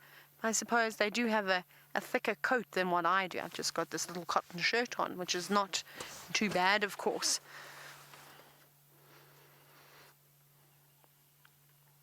But we'll give it 1 more minute. And if these lions don't wake up and show any sign that they're going to play around, then I think that we will probably carry on and try again first thing in the morning.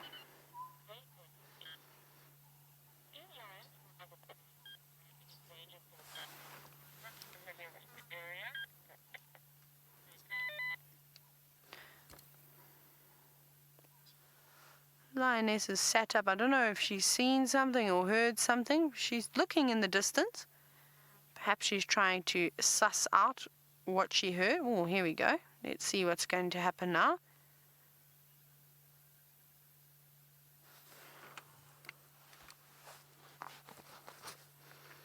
Oh, they're all looking in the distance.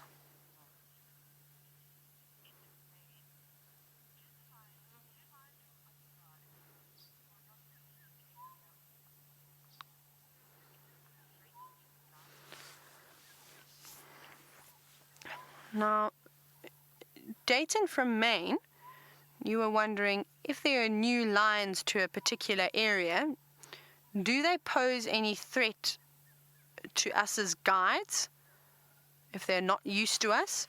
Now, what we've done in the past is obviously the places that I've guided, or the place that I guided down in the south, we used to have our trackers out on the vehicles, and we never used to pull them in the vehicles for any of the cat sightings. The only time I would pull my tracker in, though, was if we came across cats that we weren't familiar with. So if it was a new cat in the area, because not all of these lions or leopards have seen people sitting outside the vehicle, so on that tracker seat. And of course, when you are sitting on that tracker seat out and exposed like that, it can be potentially dangerous. So yes, but when you're in the vehicle, it's okay. You can still read their behavior. The behavior will be the same. They're either going to tell you right off the bat if they're confident and happy with you, or if you must keep your distance, or if you must leave them alone entirely. They will give off various signs, of course.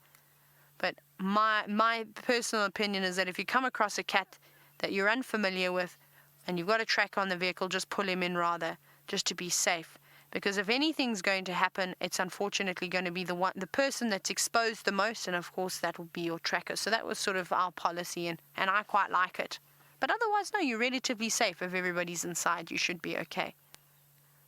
But of course, if a lion walks past your vehicle and you stand up and you reach out to pat it, well then, you're going to be on your own. That probably wouldn't end well.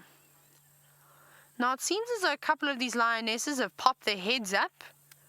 Maybe we'll stick around here for a bit longer and see. But if they go flat, then I am going to head out.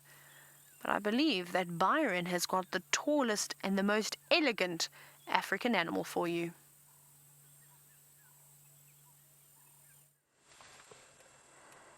And we do indeed, Taylor, some beautiful giraffe. Not too far from us. Inquisitive giraffe. Always watch you as you drive by. Very, very beautiful animals. Very graceful. Best way to describe a giraffe, I think, is graceful. And let me just move forward a bit, everybody, because there are 3 in there that we can see. There's about 6 around, 6 or 7. Just dotted around this area, but there's 3 of them that we can see.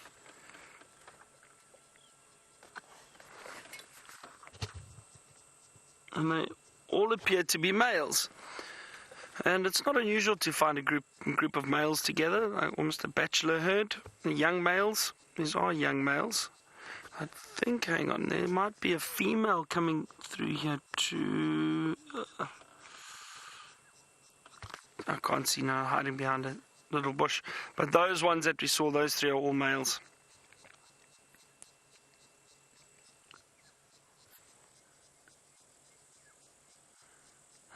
There are females, and if we quickly look off to the right, Brian, sorry, I just see a female over here. Oh, there she goes.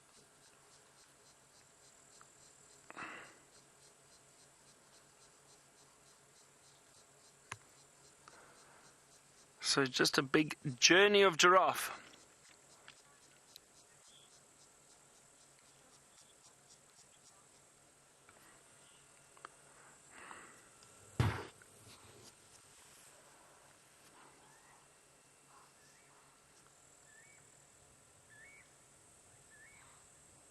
Hang on, everybody, I can just hear some alarm calls. Let's just listen very carefully.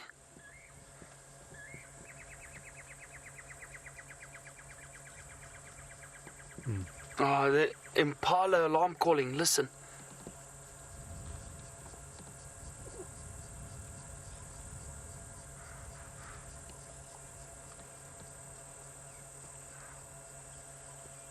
Oh dear. It's quite faint, everybody, but you could hear it a little bit. The snorting of impala alarm calls. Hang on a second. Unfortunately, it's coming from north of our boundary. But let's have a look. Maybe whatever it is, if there's impala have seen something and the alarm call, if they chase it away or try and get it to move out of the area that they're in, maybe it moves south towards us. So I'm going to hang around here. Stick with us. Let's see if we get a bit closer to those alarm calls. Maybe we can see something. Hold on, everybody. That's very exciting. Let's just stop up ahead. I'm going to listen again.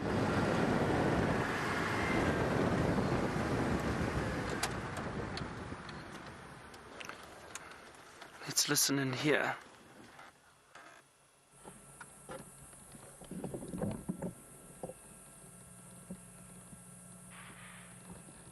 Yeah.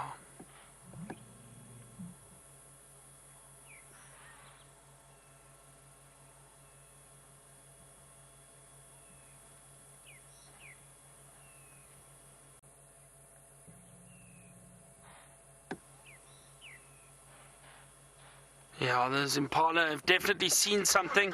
Still a little bit further ahead of us.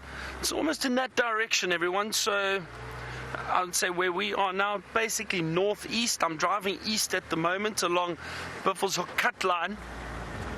And just north of here. So let's see. Oh, wouldn't it be wonderful if something comes out? Maybe a leopard that they've seen.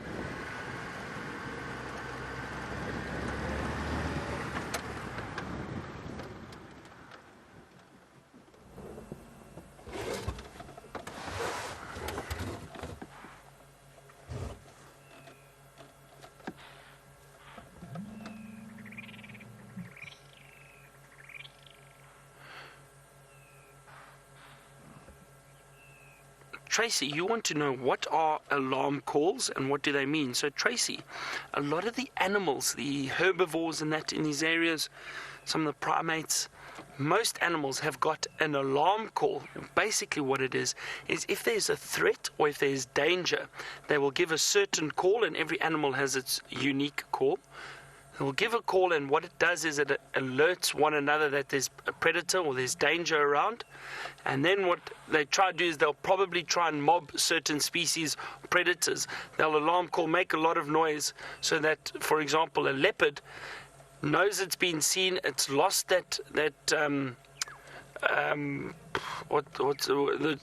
basically the chance of ambush and the element of surprise. It's lost that, so it will probably move out of the area. Now, animals react differently to different predators. Now, those were impala that we could hear, and they give a snort. So, something like that. I can't do it very well.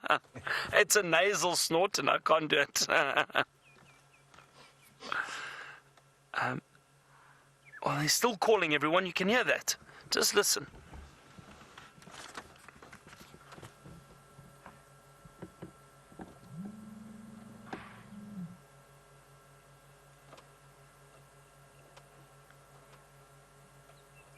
Unfortunately, we can't drive into that area, but I'm going to hang around this area a bit and just see. So, Tracy, so that's what the alarm calls are, and that's what we can hear. So we have been alerted by these animals that there must be something that's upset them, and it's usually, and I say usually because not all the time, but it's usually a predator of sorts.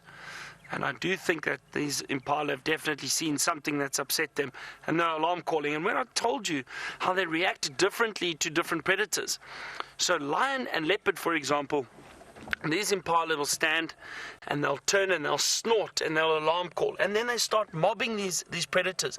They'll actually walk over and they'll have a look to see where they're moving. So if they're able to keep an eye on the predator, again, because lion and leopard are ambush predators, they've got no element of surprise. They can't ambush the impala. Chances of the impala getting away are very, very good. So the impala walk after them, they'll snort, make a noise, try and chase them away, and then usually the predator moves out of the area. When it comes to wild dog and cheetah, however, it's very different, because wild dog and cheetah are not ambush predators.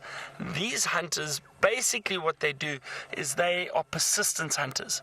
So they would run after their prey and run them down. So an impala, for example, a herd of impala, if they see a cheetah, they recognize that it's a cheetah. They may give one or two quick snorts and then they run, because a cheetah is obviously the fastest land mammal, and it runs very quickly, and it will run in and chase down their prey. So it's pointless for the impala to stand, snort, alarm call, and head towards the cheetah. The cheetah will think this is the easiest meal around, and then the impala run off. The same with wild dog. Wild dog are persistence hunters, that they run constantly, running down prey. And if the impala, sometimes they don't even alarm call, they just scatter, they just run, because they will know they've got to get out of that area as quickly as possible. So each animal has a different reaction to a different predator, but generally they do alarm call if they see predators. I wouldn't be surprised if these impala haven't seen a leopard. I think that's possibly what they've seen, that moving through this area somewhere.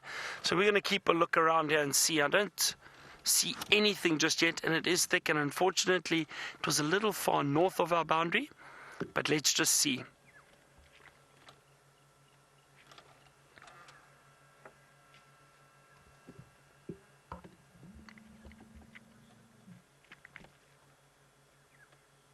Liz, you hope a spotted cat comes out. That would be wonderful. Yes, it would indeed. Still quite warm though, but as I know, these leopards move around any time of the day when they really want to. It all depends how they're feeling. I mean, if it's very hot, they do tend to rest and conserve their energy, but now temperature did cool down a little bit. It's not unusual to see them moving around.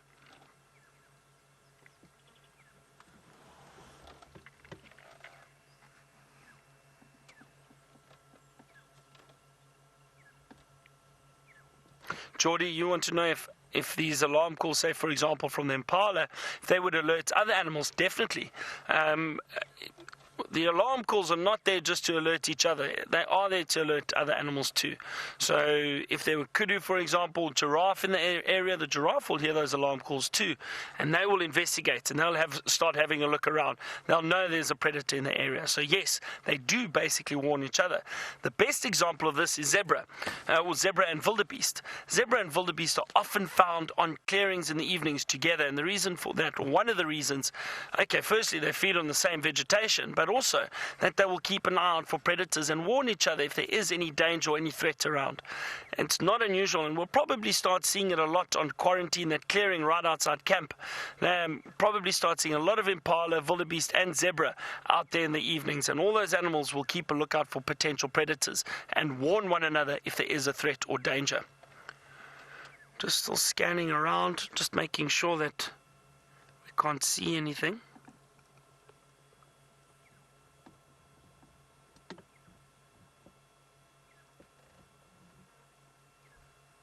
As impala have gone quiet, but what I'm going to do is I'm just going to turn around here, everyone, and I want to drive back down this road and just investigate very, very carefully. Have a look at the dark clouds forming though above us. Look at that, it really is getting dark. I don't know if we're going to get rain. Often it builds like this and it feels like it may, but then it just threatens and clears again, and it may do this for 2 or 3 days, and then if we're lucky we may get some rain. Okay everyone, I'm going to start looking very carefully through this thicket to see if we can't find anything wandering through here.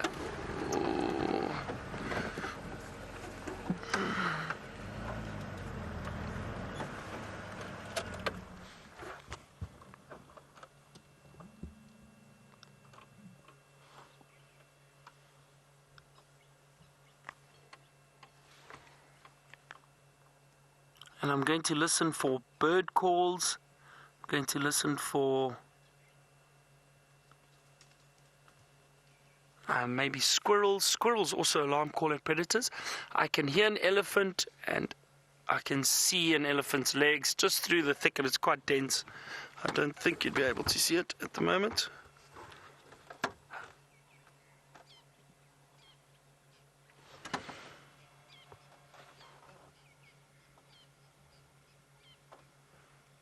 This is always a tense time, and it's so unfortunate. Oh, there's the elephant. Well done, Brian.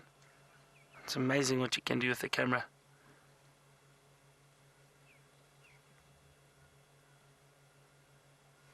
And it is frustrating at times. I mean, you know, we've spoken about this massive area that we are in, and there are boundaries purely because of land ownership and that, but there are no fences, so the animals can move freely wherever they want to go.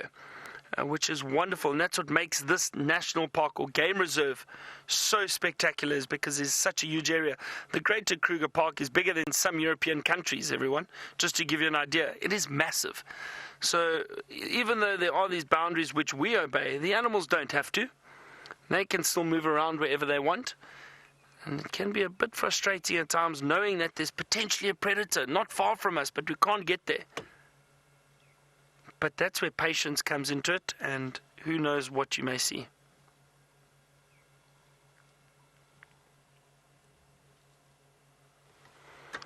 I keep scanning backwards and forwards down the road and behind us just to see if something doesn't pop out crossing the road. Again, I'm not entirely sure which direction that predator was going. I'm hoping that the impala convinced it to move this way, but who knows? And we also don't know what predator it was, but I've got a feeling that it may have been a leopard walking through the area. It's a nice thick area, ideal for leopards. That would be my guess, but there's never a guarantee. Maybe the impala saw a warthog run past and got a fright.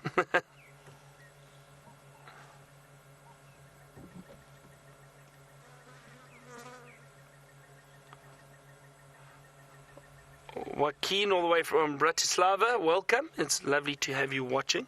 You wanted to know, you said there's no roof on the vehicle. What happens if the animal's attacked? And Joaquin, you know what, we are safe on the vehicle. There's no threat or danger. We are still very careful. Obviously, we are in a wild area, but the animals do view the vehicle as something which passes by, that they're not threatened by. And also they're a little bit nervous of the vehicle. They won't want to get too close. If we had to drive up or make a loud noise, I'll most likely get a fright and move away. But we are still careful. There have been incidents in the past with animals attacking vehicles and that, but I think if you are careful and respectful of the animals, they generally leave you alone. And obviously we do a lot of training and trying to understand wildlife, and we do follow and view them on a regular basis. So we are trained, we do know what we're doing, and that I think is also very important to avoid situations like that, Joaquin. But if you watched this morning, you would have seen we got very close to an elephant who was very unhappy. That was quite exciting, but nothing happened.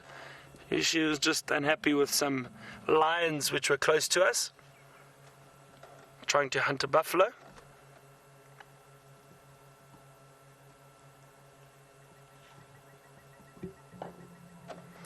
I've heard no more alarm calls. There was some impala which crossed the road ahead.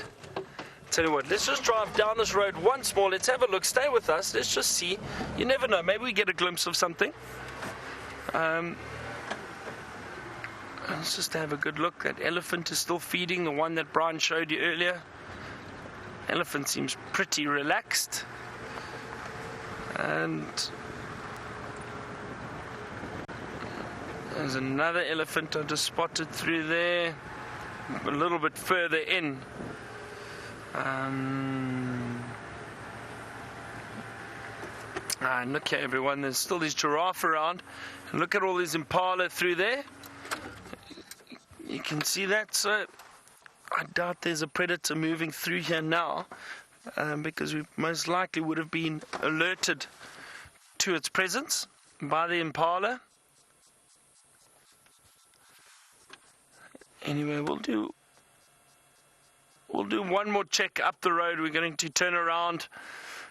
While I do that, let's head back to Taylor and get an update from her, see where she is and what she is up to.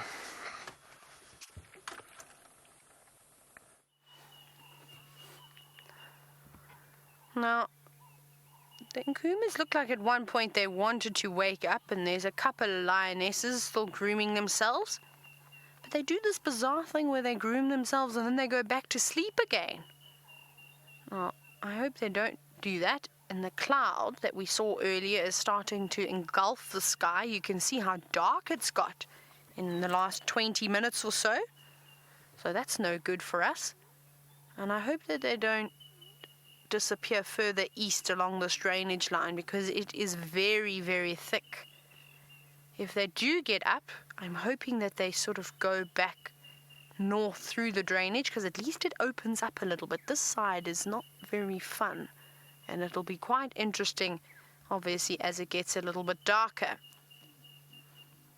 But of course, as it turns out, I've ended up sitting with the Nkuhumas for the entire afternoon. They just keep giving me little signs saying that we're going to get up now, we're going to get up. And they really have tested my patience today. But this is the most activity we've seen all afternoon. Come on, little ones, be your adorable self and climb trees and push each other around. We love to see that.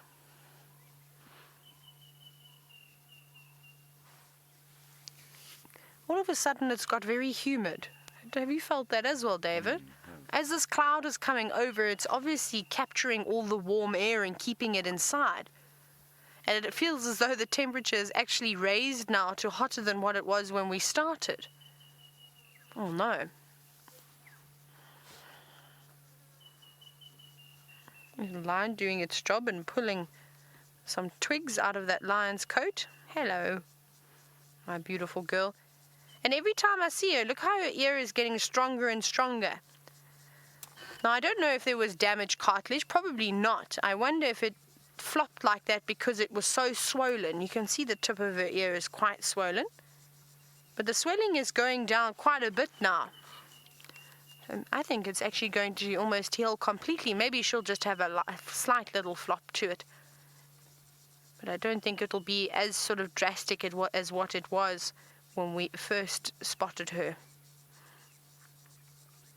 Having a good groom from one of the lionesses now.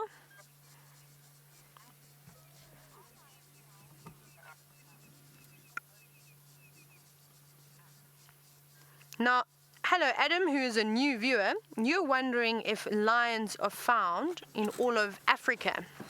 Now, quite interesting. And in the sort of very rural areas, so when I say the areas that are not heavily populated, lions are of course found. So for example, if we look at South Africa, I need to put my pen away. I've been making notes and things of what I want to do, and that's why I have my pen in my hand, and I also drew a picture. Do you want to see the picture quickly, Adam? Let me just show you what an incredible artist I am. I drew a flower, and then I was also showing David what a fly's mouth looks like. Wonderful. Not very good at drawing, of course. I didn't do art at school, thank goodness, because that would have been an absolute disaster. Now, sorry, Adam, you'll soon learn that I get distracted very easily and by the smallest of things. Now, if we look at South Africa, for example, along the coastline, especially along the southeast coast, there's quite a few game reserves that have now been developed. Unfortunately, that most of those areas all along the coast, when the settlers first started arriving, it was all turned into farmland because it was convenient. But now, they have, of course, decided, we don't need all of these farms. Let's try and reintroduce the natural vegetation and the animals. So you go along the coast of South Africa, and there you see an abundance of wildlife, and lions being one of the case, have been reintroduced. Because unfortunately, well, the Cape lion was hunted out.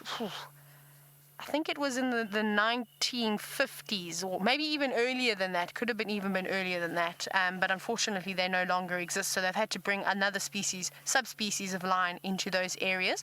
Then, of course, you get to the top of South Africa, where it becomes quite wild, and there the animals are roaming free and naturally occurred there. And it's the same thing through the rest of the parts of Africa, of course.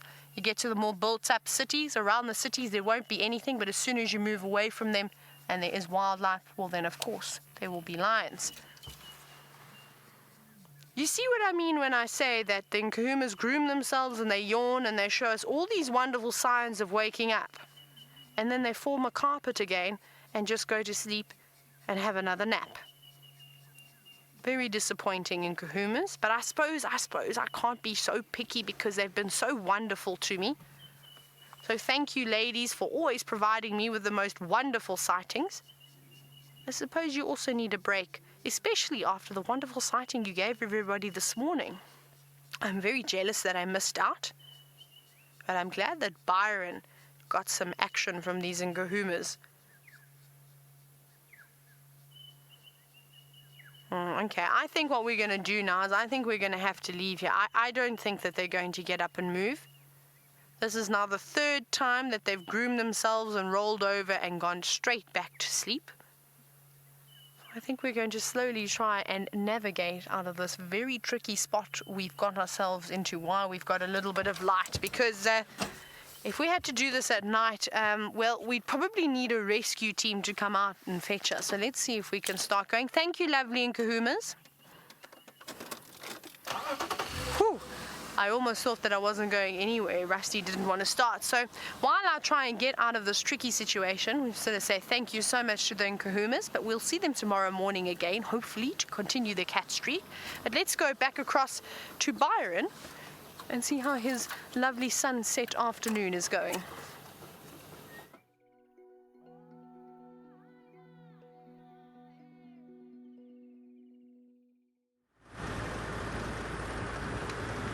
Oh, black-bellied bastard, everybody. Sorry, just took off in front of us. Hang on, and it's landed. Let's see if we can see it through there. Have you got it there, Brian? A little bit lower, I think. There we go. The black-bellied bastard. Beautiful. I'm so glad Taylor got to see those lions and show them to you, even though they were resting this afternoon. You know, they're very, very clever. They'll rest and conserve the energy for later in the evening, and then possibly try and hunt. Oh, look at that beautiful bird. Let's see if it does some territorial calling for us. got a wonderful call. And they move their neck, they stretch their neck upright. And then they do this snapping sound when they drop their, or popping sound rather, when they drop. Hang on, let me just roll back. Oh no, it's now moving forward. There it goes. So it sounds like a whoop. That's the sound that they make. That's 100%. I thought that was pretty good.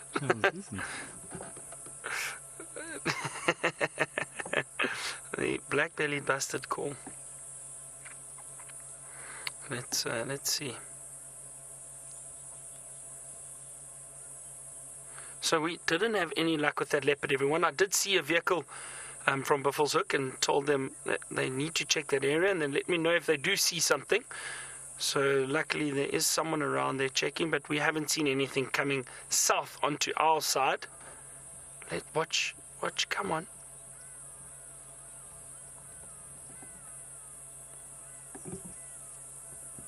Not interested in calling this afternoon.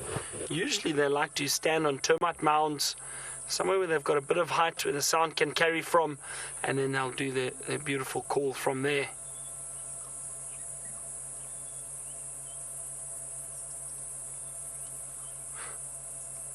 Why did the black belly bastard cross the road? Maybe you can send us a comment on what you think the answer should be for that. Why did the black-bellied bustard cross the road?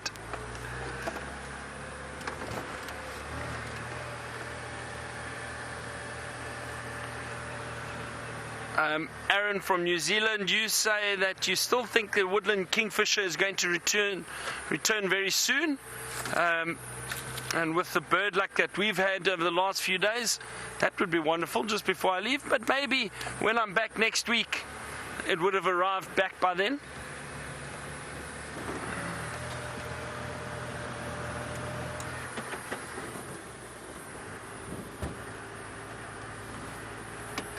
Oh, temperatures cool down a little bit now. Isn't that nice, Brian?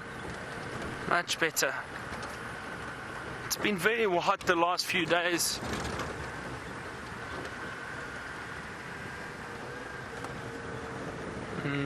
Just the building up of the rain.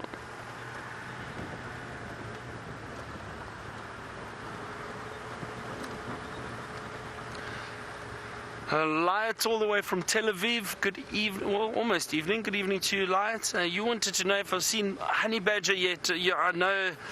When I got here in the beginning of this, and so 3 weeks ago, I said I'd love to see honey badger. No, unfortunately not. No sign of honey badger. Who knows? Maybe we're lucky tonight. Wouldn't that be great?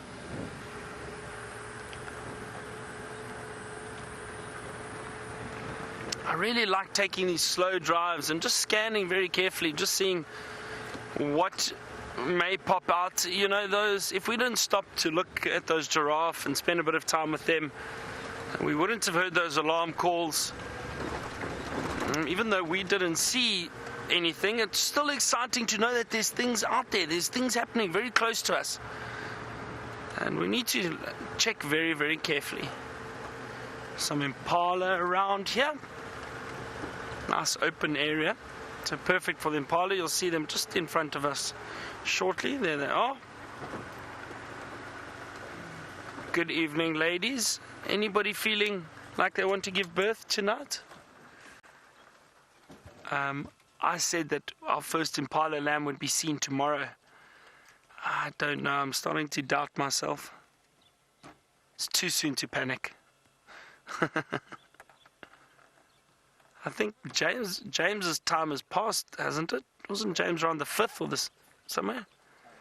Or 6th? Yeah, far too early, James. Far too early.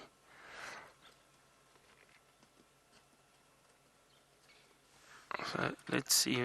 Having a good look. Maybe tomorrow. I think, to be honest, I've got a feeling, and while I'm away, maybe the viewers can watch and let me know, but I've got a feeling that our next storm, our next decent storm, I think that the next morning, I think we're going to see a lot of impala lambs running around. Just got a feeling about that. So Let's see and let me know. And some zebra.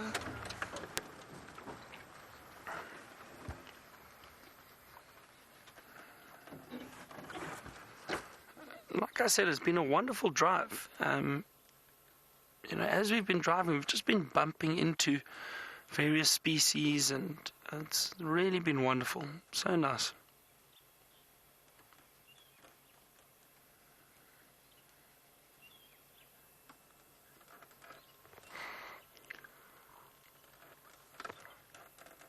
Hannah, you want to know how can you tell if an animal like such as a zebra is pregnant? So Hannah, it's difficult. You can't always see that clearly, but you might see a very, very swollen belly, and that's usually a good sign that they are pregnant, but you would have to look quite carefully. We know that those impala are pregnant because they've got a strict breeding season. They've got a strict breeding season.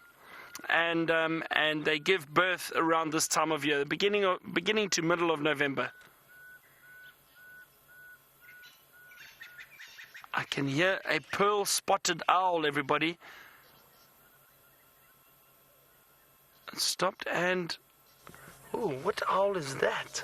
Hang on, let's just drive around there. It is an owl. Let me just go, let's go have a look there quickly. Down in this drainage line. Oh, now I need to think, everyone. I've drawn a blank. I know this call. I know it's an owl, but I can't remember one. Hang on, let's just see if we can hear it again.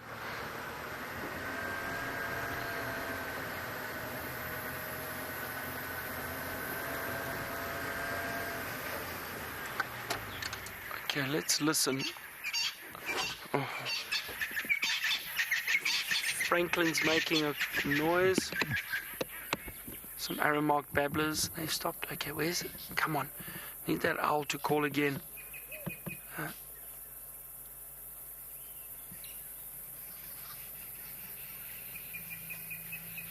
Now,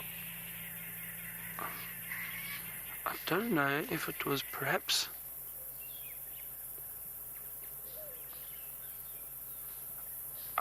let me just hear what a wood owl sounds like, everybody. Let's listen quickly. That was not it. Or maybe a white-faced scops owl. Hang on.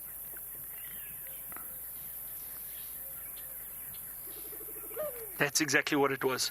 It was the white-faced scops owl, everyone. Listen to this. That's what I heard. So I knew it. Just had to refresh my memory a little bit. It's the white-faced scops owl. And I heard it. It's a little bit bigger. Let me show you what it looks like. It's a beautiful bird. Beautiful owl. Look at that. Isn't that stunning?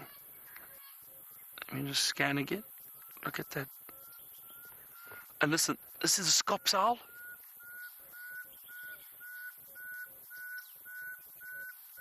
That whistling.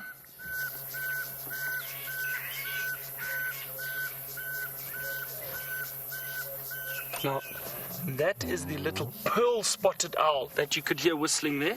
Let me show you. And I understand you have seen white-faced scops owls on this Buffelshoek cutline before. I'd love to see one. I haven't seen one for quite some time.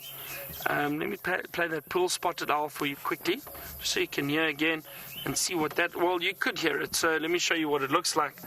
That's the pearl-spotted owl, that beautiful little bird. Tiny owl. Listen.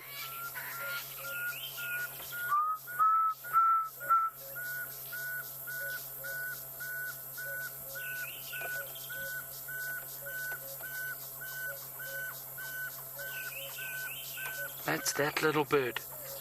Wonderful little call. All right, let's see. Maybe we can find them, everyone. Let's have a look.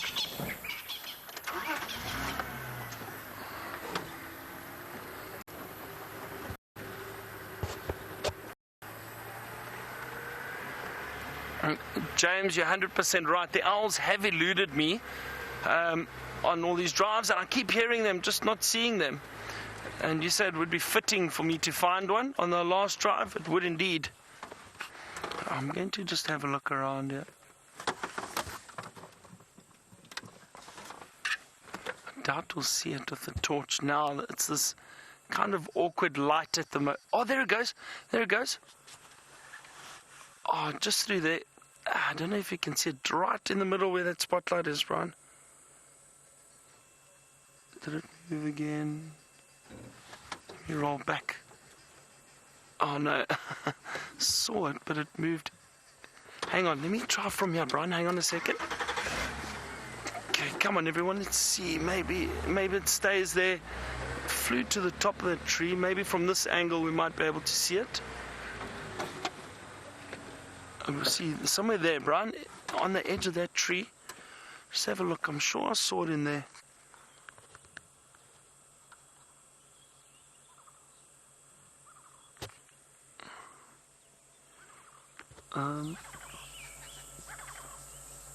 I think it is there, Brian. So, there, just where the spotlight is. Can you see the spotlight? A little bit right there. There we go. There we go, everyone. There it is. Fantastic. Pearl-spotted owl. Look at that. Oh, fantastic. Well done, Brian. That's cool. I thought I saw it fly out quickly. Tricky to find. Oh, look, if it turns its head around, it's got these two beautiful black spots on the back of its head. Look like eyes. Let's see if it turns its head. And that tiny, tiny owl was making that wonderful whistling sound. It tried to hide from us, but we managed to get it. I'm so happy. Awesome. That is very cool. Turn your head for us. Oh, there it goes. Wait, there it goes. And it's just flying off. There it goes. Wasn't that great? Pearl-spotted owl. I'm so happy. That is awesome. That is really, really awesome. Those little owls are about the size of my hand. Very, very small. Not big at all. You could see with it flying there. They're difficult to spot. But if you know the calls and you're patient and you look very carefully, you may get lucky just like we did. And we got to see them and show it to you. I'm so glad. That is awesome.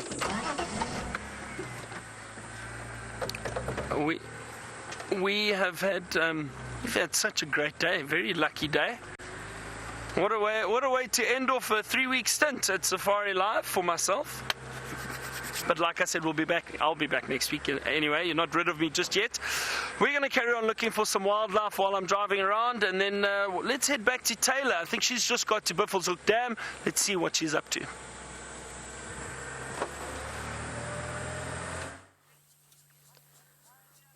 Now we have arrived at Buffelshoek Dam, and of course it's a spectacular view of the sky, as you can see. I think that this is the best sunset that we're going to get this evening. Seems as though too many clouds have come over. But as beautiful as the sky is, unfortunately, it's actually a very, very sad scene. You saw that buffalo was almost emaciated, and now we've got another young buffalo calf, all on its own, looking very thin and looking very, very tired, just sitting here in the mud. You can even see a little terrapin has creeped on over to it, just underneath its legs. And I think it's going to try and pick all the ticks off of its legs. Now, normally the buffaloes would get up and move away from something like this. And I think that just shows you how weak this little calf is. Now, Mom is not around here. So either Mom has passed on because of the drought herself, or maybe she's been taken, or she's been eaten by something. I'm not sure. But it is very, very sad. And I think that unfortunately, this little calf has not got a very good chance of survival, especially with the Nkuhumas being so close. But even have a look at this buffalo bull just behind us. Now, I'm very saddened by this. This is not nice to see. You can see his ribs. You can see his hips. And you know why it is so sad? Is because we know that he is struggling. But now that all this lovely green grass is coming through, if it was only a week earlier, I don't think that these buffalo would be in this condition. I'm so sorry. He's not even ruminating. And that's normally what we see them doing. If they aren't eating or if they aren't drinking, they're typically ruminating. Now, very, very, very sad scene at Buffelshoek Dam this evening. But may whoever is out there be in your favor tonight, Buffalo. But I think let's carry on. Let's move along. Now, I want to have a quick look at the buffalo carcass. I'm not going to go too close because it's rotten. And I was gagging off the side of a vehicle just as we were coming up in Yala Road. David thought it was very funny. I'm going to stop, not close by, and we're going to have a look from over here.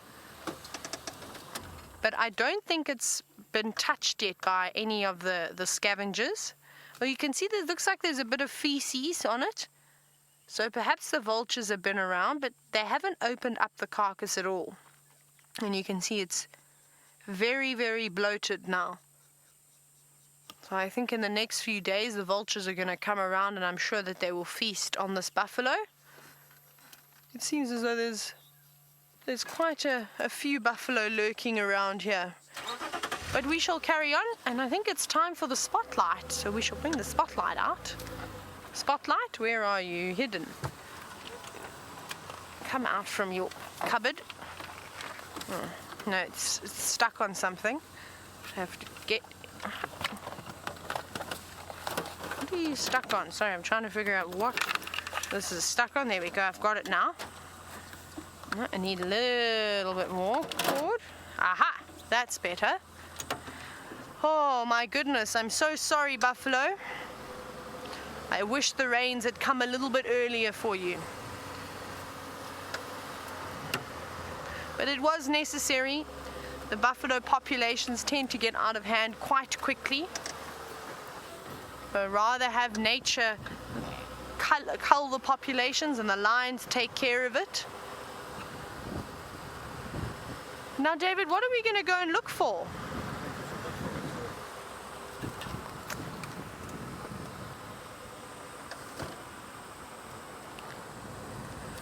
Now, Tracy from New York, you're wondering what alternatives to water do the animals have? A couple of water buck up ahead. I'm just going to turn the spotlight off. Now, Tracy, in this area, the animals are almost guaranteed water, and the reason being is what used to happen, and I'm talking a couple of thousand years ago, is that the animals would actually migrate towards the Drakensberg Mountains and drink from the freshwater springs. But because we as humans have built up cities and things all around the area, we've now stopped that natural migration from allowing them to go all the way to the base of the Drakensberg Mountains. Let's see if we can have a look at these waterbuck. Well, they seem to have run off now. That's a pity, into the thicket. So what we've done, Tracy, is because we have intervened to the extent where we have curbed the natural migration routes of a lot of these animals, and obviously we wish we hadn't, but these things happen.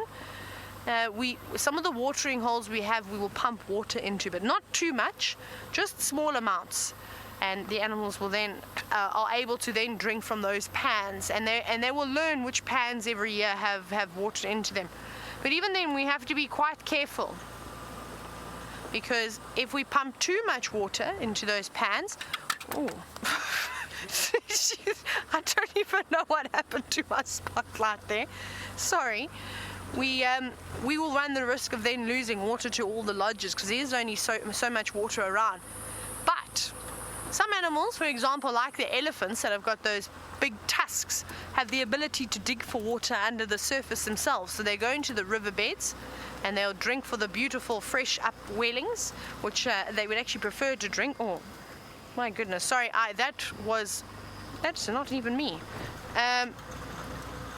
So it might have been I had my bird app on, and we were listening to the Scops owl call. And anyway, so I saw it in Zambia, and I've spoken about this a number of times, and it was the most incredible thing that I saw. Hang on. Can you hear the zebra alarming?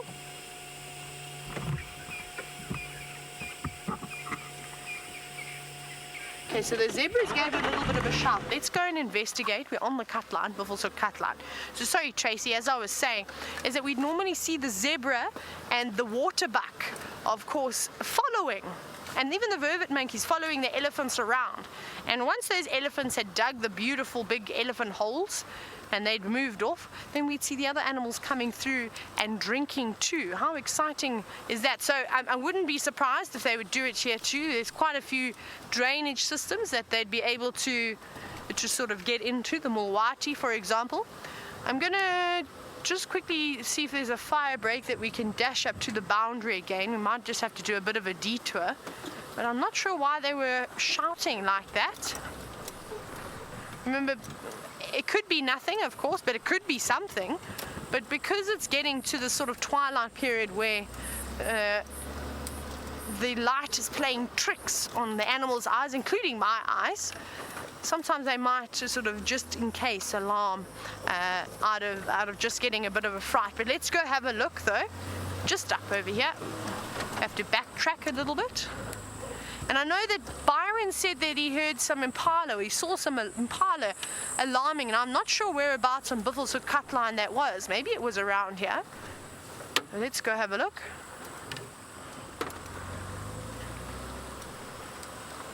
Okie dokes, right. We're going to go and follow up and see what's happening. It seems as though we're on the other end of the Buffelshoek cut line. But let's go back to Byron, who has got a scrub hare.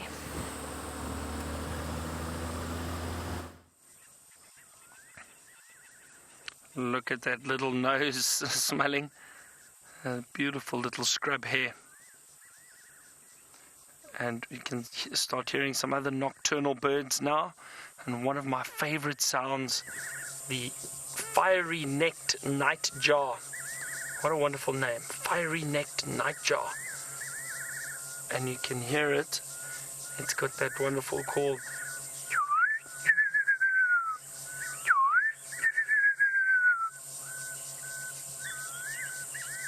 Hear it there in the distance, everyone.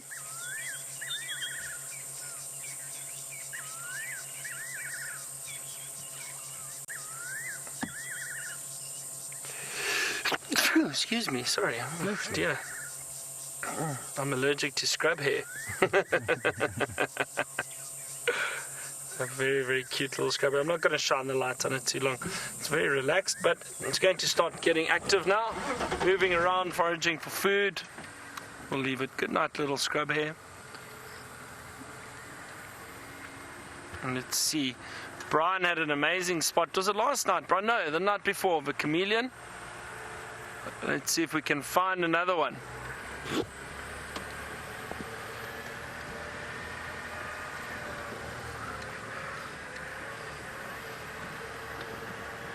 Some zebra. I don't want to shine on them. We are very sensitive of shining on animals that are active during the day, these diurnal animals, plains game, and we don't want to disturb them with our spotlights, so we don't shine on them at night. Let's see if there are any frogs around here, I wonder. Don't hear any. If you don't hear them, they're probably not there. Little water holes that we pass, always worth having a look.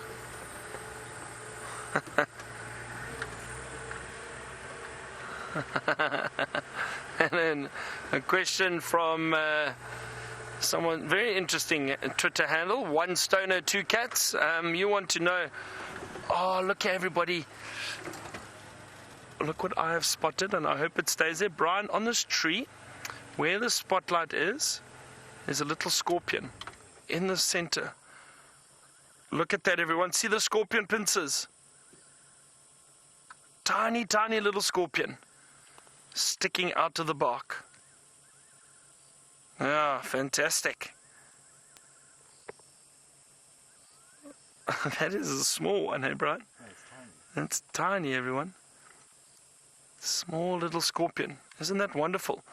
I think this is the Epistocanthus asper, or tree creeping scorpion. And they rely on their pincers to catch any insects that are walking across or walk in front of that hole. They've got very powerful pincers. They do have venom in their sting, but they rely more on the power in the pincers to catch the insects and feed on them. So they hide in the bark of trees, little holes, and then they wait, and they can get quite big. That's a small one. Just have a look as Brian zooms out. You might get an idea of how big. See the leaves of the tree in front of it? There, have a look at that. Just to give you an idea, in comparison to those leaves, you can see it's very, very small. Very, very small little scorpion.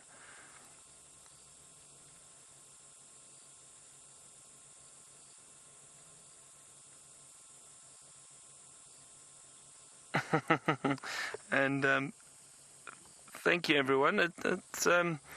I'd like to thank. Look at that, how far it is. I've got to thank Judas, my very good friend and tracker that I worked with for a long time at Londolozi, and he taught me how to spot these little creatures at night. It's just after a while, spending time out here, knowing what to look for, and that's something very nice to see. And I know a lot of my guests all really enjoyed it when we could find these little scorpions hiding in the trees, something different, and it's wonderful to see them. Getting back to the question about the snakes and are they still in hibernation, and I think they are. We're probably going to start seeing more activity from snakes very, very soon. And the reason for that is I think the temperature is definitely increasing, but we need a bit more moisture. But I'm sure that most of these snakes will start getting more active and moving around during the day. But also they're shy. We don't often see snakes. We may spot some at night in the trees, or one crossing the road in front of us very, very quickly during the day. So we may see some snakes around. Who knows?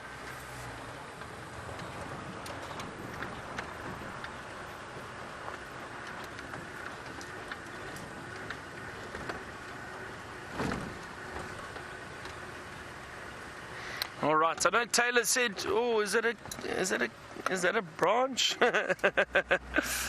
That's a branch, eh, Brian? Yeah. Oh dear. Just seeing things. All right, but I know Taylor was following up on the zebra alarm calls. Let's head back to get an update and see if she did manage to find anything.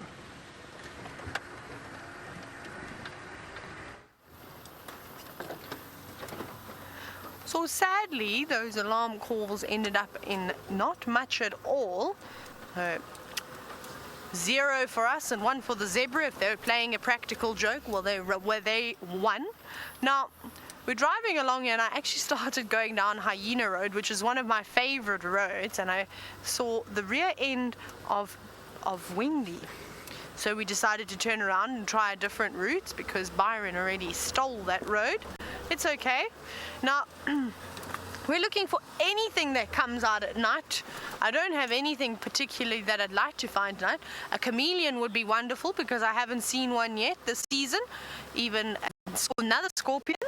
That would be quite nice. An owl. I'm jealous. Byron's finding all the wonderful creatures this evening, and that's how the wheel goes. Is that it has its turn, and everybody gets a chance to find all the cool, interesting things. So it seems as though Byron is winning. So well done, Byron. And I think it's Byron's last drive before he goes on a little bit of a break, if I'm not mistaken. Hey, David? Oh, that's a wonderful going away present. Now, Michael, you're wanting us to try and look for a bush baby this evening. We will definitely try. But we know that that's not really too much of a shortage out here, so we may have a good chance. I'm just dimming the lights quickly because there's a couple of impala just walking along the road. Now, I don't want to disorientate them with those very bright LEDs. I thought the tires were making a strange noise, but they're not. It's just the sand that we're on. Let's see what else we're going to do. David, do you think we're going to get rain? The clouds are building up and they're getting quite dark, and it's getting cooler, which is good because that means a nice peaceful rest for all of us. We'll have a look. Let's see what we've got around here. Let's see if there's any beetles that have come out yet. I like looking at the beetles. No, nothing. And we're on Gari Cutline at the moment, and this was a good spot for finding bush babies. Let's see if we can find one. We're going very slowly so we don't miss anything. That wasn't. Come on, animals, where are ya? We're gonna find ya. Now, speaking of southern white face scops owls, I've only ever seen one, and I was showing David earlier because he didn't know what they looked like, and I have to tell you about his description. This is actually why I'm mentioning it. He said to me, it looks like something that should have come off of the runway, and talking about their bright colored sort of reddish orange eyes, and of course with their white and grey feathers. They are quite beautiful. They do look like something that a designer has created for the runway. But I've only ever seen one, and I'd like to see some more. One of my favorite owls though, and I don't know if you've seen it up here, is an African wood owl. Actually, I'm going to play you this call very quickly. Maybe some of you have heard what an African wood owl sounds like, but let's get my phone out very quickly and let's go onto the bird app. Okay, let's go to owl, O for owl. Oh, African wood owl, where are you? Swipe. There we go. Now I just want to very quickly turn my sound up. There we go. Ringer on. Are you ready?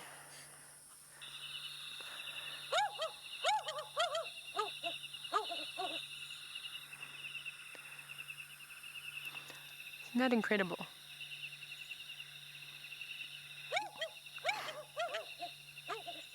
Very cool. One of my favorite calls to hear at night, and you don't hear it too often here, just occasionally. Louise. Used to hear it a lot in the Eastern Cape, almost every single night. And Louise says I need to imitate that. But before I do, I want to show you a photo so I can practice it in my head. Let's go to what the real photos look like. That's a good one. Let's turn it around. There we go. How beautiful is that? Such an incredible looking bird. All the bars on the chest, the dark markings around the eyes, and those little V white eyebrows. It almost looks like it. Lovely birds. Okay. Oh my goodness. If I do this though, let's put the phone back on silent though, then that means that Byron also has to do his impression. But now, David, you got to do it with me because it was the female and the male calling. Ooh, okay.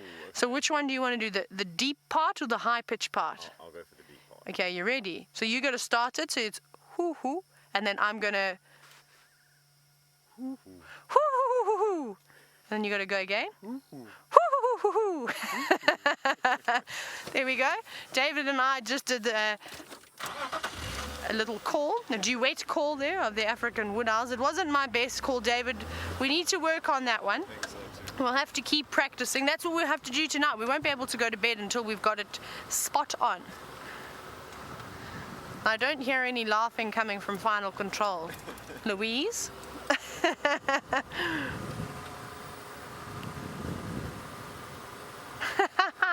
Now I've got a very sarcastic laugh in my ear from the navigation system. Be careful, or I'll put you on open mic, Louise. To threaten the ladies sometime. Oh, hello elephants. We'll just switch the lights off quickly. Louise just said recalculating very slowly. There's a couple of Ellies here, but we'll just sneak past them.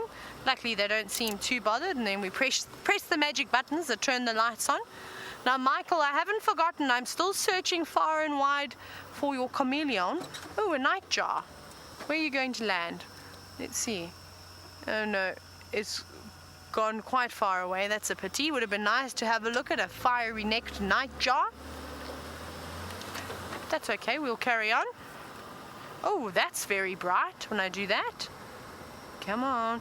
Now, I'm surprised that we actually haven't seen a bush baby just yet, because there's lots and lots of insects flying around tonight. So maybe as it gets a bit darker, we need maybe just another 10 minutes or so, and then hopefully they will start to come out. But it seems as though I'm having a very quiet stretch along this road. Let's go see how the incredible Byron is doing.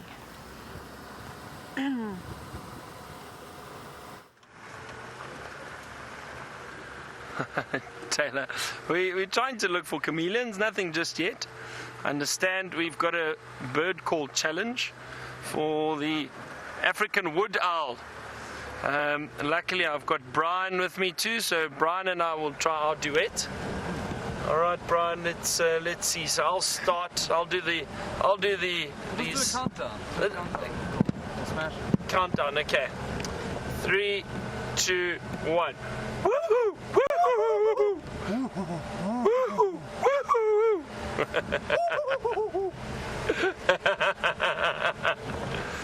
Wood owl, everybody. Wood owl.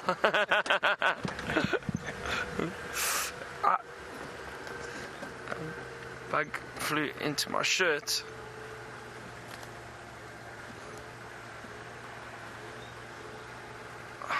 Sure. Come on, we need to find something interesting. Little bush baby or a chameleon, a chameleon. It's been such a lovely afternoon. I've really enjoyed it, and I hope all of you have too. Ooh. Even though we didn't see a leopard, it's not always about that. It's about spotting all these other little animals and creatures.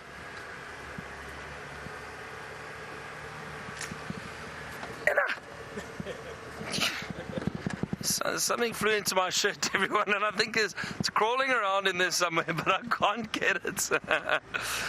Thank you very much for all the comments. A lot of you saying that you're going to miss me while I'm away. Well, thank you, but I'll be back soon.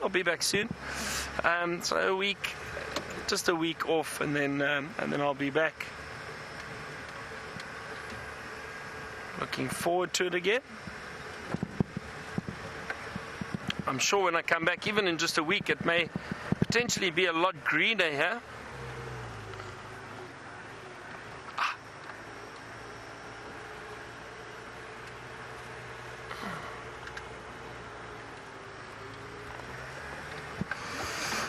Sure, I do hope it cools down a little bit tonight.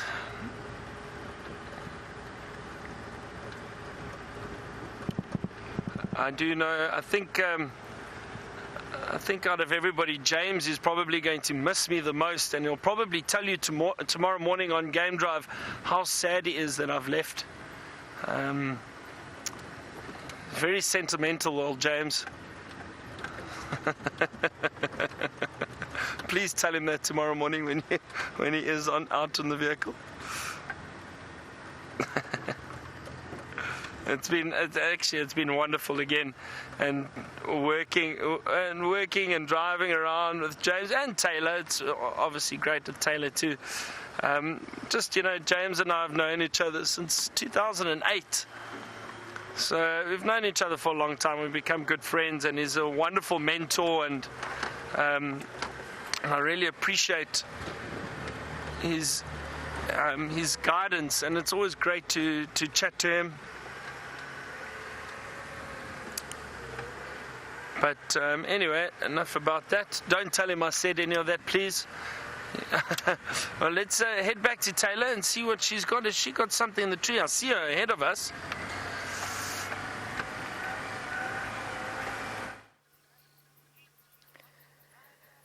Oh, Byron, you are just on fire this evening, aren't you? Now, I found this little creature, and I have no idea what it is. Oh, I must maybe shine onto it. It's got very long antennae. It almost looks like it could be a cricket or a grasshopper or something.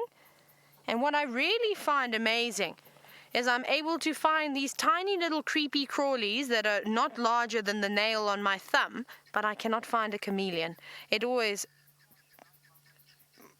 Oh, Louise says that there's a creepy crawly right behind me. Look at this big thing over here. What are you? Should we... I think we need to blind Byron with a spotlight so he can stop finding all the animals this evening. You're doing such a sterling job on your last afternoon drive. Hi, Dave. Hello. We're going to continue from the actual creepy crawly, not Byron. Let's go see what else we can find. Now, I want to find a chameleon because I feel as though a chameleon this evening could just outdo the scorpion and, of course, the owl that Byron has found for you. But I must say, well done to him. That is really awesome, those two wonderful species to see. Now, oh, we've got a spider. Let's have a look at the spider. Can you see the little... Let me go this side, actually. I think it's prettier if we go this way. There it is. Straight there. There it is. Hello, little spider. Now this doesn't look to be, oh, it could be a bark spider. Yes, it is a bark spider. Here we go, but it's a really tiny one. It's so small. Sorry, I'm just trying to put the light on it nicely. I have to hold it steady. Oh, it's caught something. Go down, go down. Look, there it is. What did you catch? No? Maybe it was a false alarm. No, it seems as though it was a false alarm. Now, typically these spiders, like you see, is happening at the moment. It does have something, doesn't it? Yes. It's, I think, one of these little midges that are bopping me on the head. It's now wrapping it up, or it has already wrapped it up in silk. That was very quick. Now, what it will probably do next, sorry, the bugs are going in my ears. I'm turning the lights off very quickly. And we'll just have the one spotlight. Oh my gosh, it's terrible. Now that will just be a tiny little snack, of course, for the spider. It seems as though it's got something else. Look, it's caught something else too. It's got a second one. Oh, lucky. Look how it's spinning it up very quickly, wrapping it in silk. And I think it'll try and collect as many of these little insects as it can. It's now pulled it from its web and it's transporting it back up to the center. And eventually what it will do when it's happy with the amount of little insects that it's got, it will actually bite it and inject it with a venom. And that venom will act as a digestive aid and basically start liquefying those insects. I'm trying to catch one of these insects for you so we can see what they are. I've got one in my hair. Oh, they're tiny little beetles. That's what they are. Sorry, I don't know if you're going to be able to see it. Oh my goodness. David, we've got to move from the spider. We're going to have to say goodbye to the spider just because we're being absolutely bombarded here. Oh my goodness. We're being attacked by insects this evening. There's not enough spiders out here, I'm afraid, and I don't like spiders, but I like them when they eat all the insects that are trying to go into my eyes and my ears. But let's go across to Byron, who has found yet another scorpion.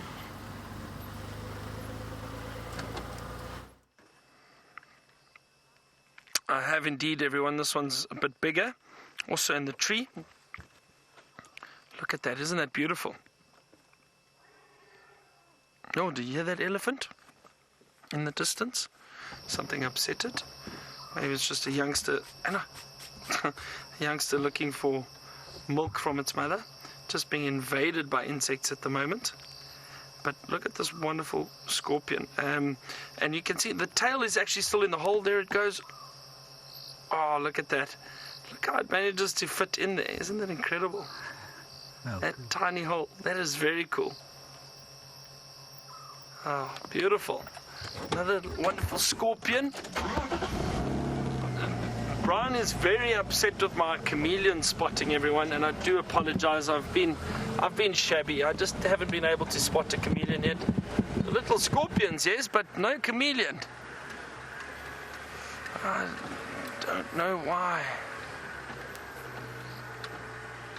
Where are my lights?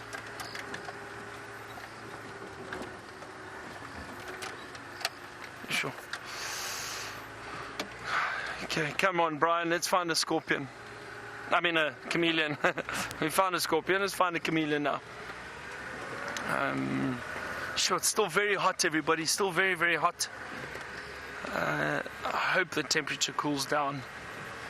These summer evenings can be very, very warm.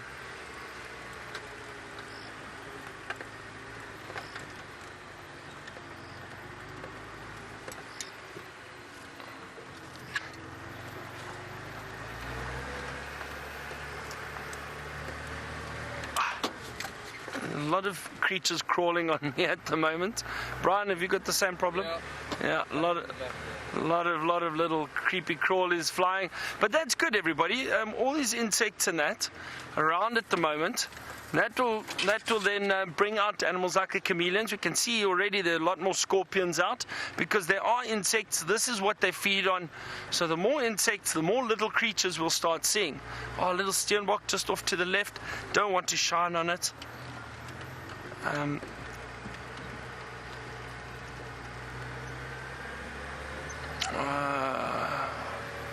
Alright, we're going to continue our search for a chameleon.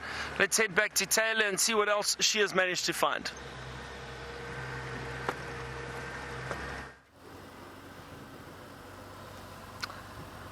just lots of bugs, very much like Byron is as he's being attacked by them. We are also being swarmed by them heavily, and they're the most bizarre, tiny looking little beetle-like things. Be quite nice to actually try and catch one. Oh, hello elephants.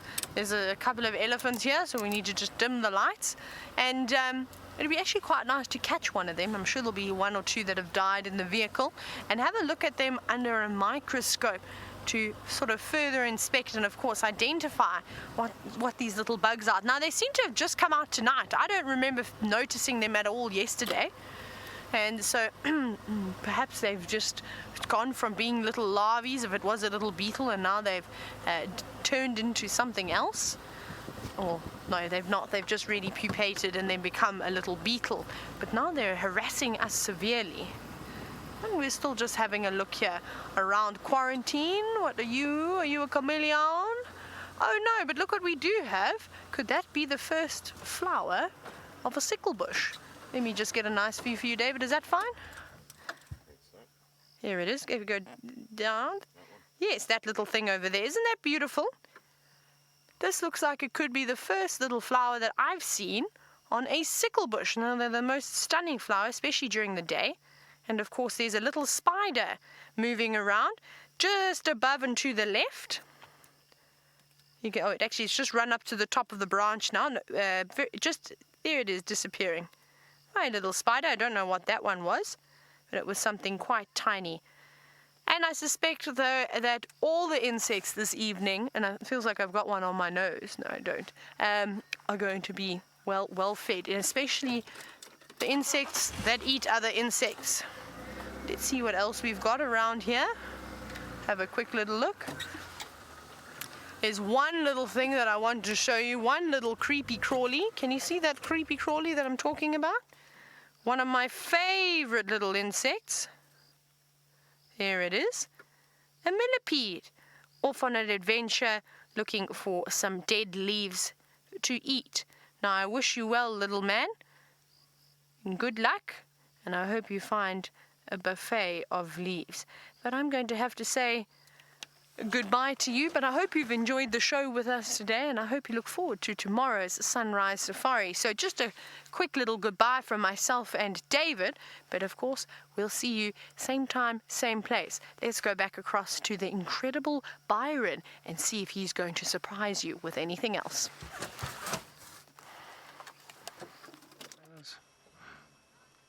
Where are we going? Are we going? All right, Brian, have you got the infrared? Everybody, we want to try something quickly. We've got some elephant around here, and we want to try the infrared. Is it on, working? Not yet, Brian? Oh, there we go, everybody. Have a look. We can see. All right. Try and move forward a little bit for you. So we've got no lights on them now, which is great. Except the infrared.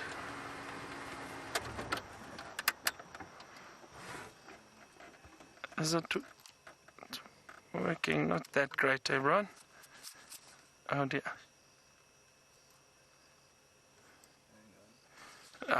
You know what? Unfortunately, it's all right. It's a bit tricky with the infrared. We just wanted to try it out. We got them now, but no, it's all right. Let's. We've only got 2.5 minutes out. So had a request for another animal joke, and you want to, and Marianne, you wanted to know another animal joke. So I thought of one quickly. It's terrible. So a giraffe. Firstly, you've got to know the giraffe have these big thick lips, obviously, so everybody knows that. So a giraffe and a tortoise are standing next to one another, and there's a massive storm around them, and they're kind of enjoying it's a summer storm, so they're enjoying the rain. And the giraffe looks at the tortoise and he says, he's got his lip out, he says, "Don't you just hate it when it rains and the water falls on your bottom lip?" And the tortoise looks at the giraffe and goes, "Uh-uh." Try us again. Try us again, we didn't see. Uh-uh.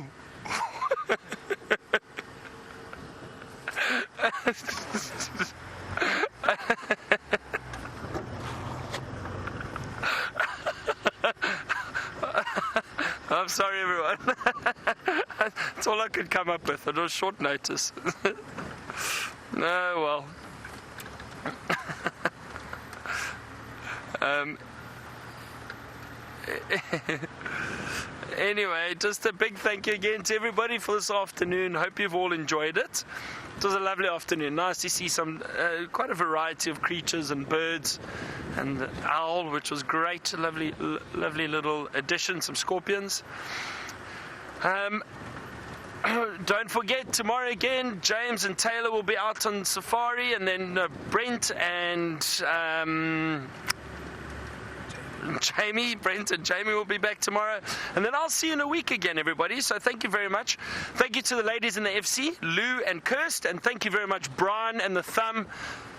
Thank you, everyone, and we'll see you all soon again, or I'll see you soon, and the rest of the team will be out tomorrow. Have a wonderful day. Good night and goodbye. See you soon. Bye, everyone.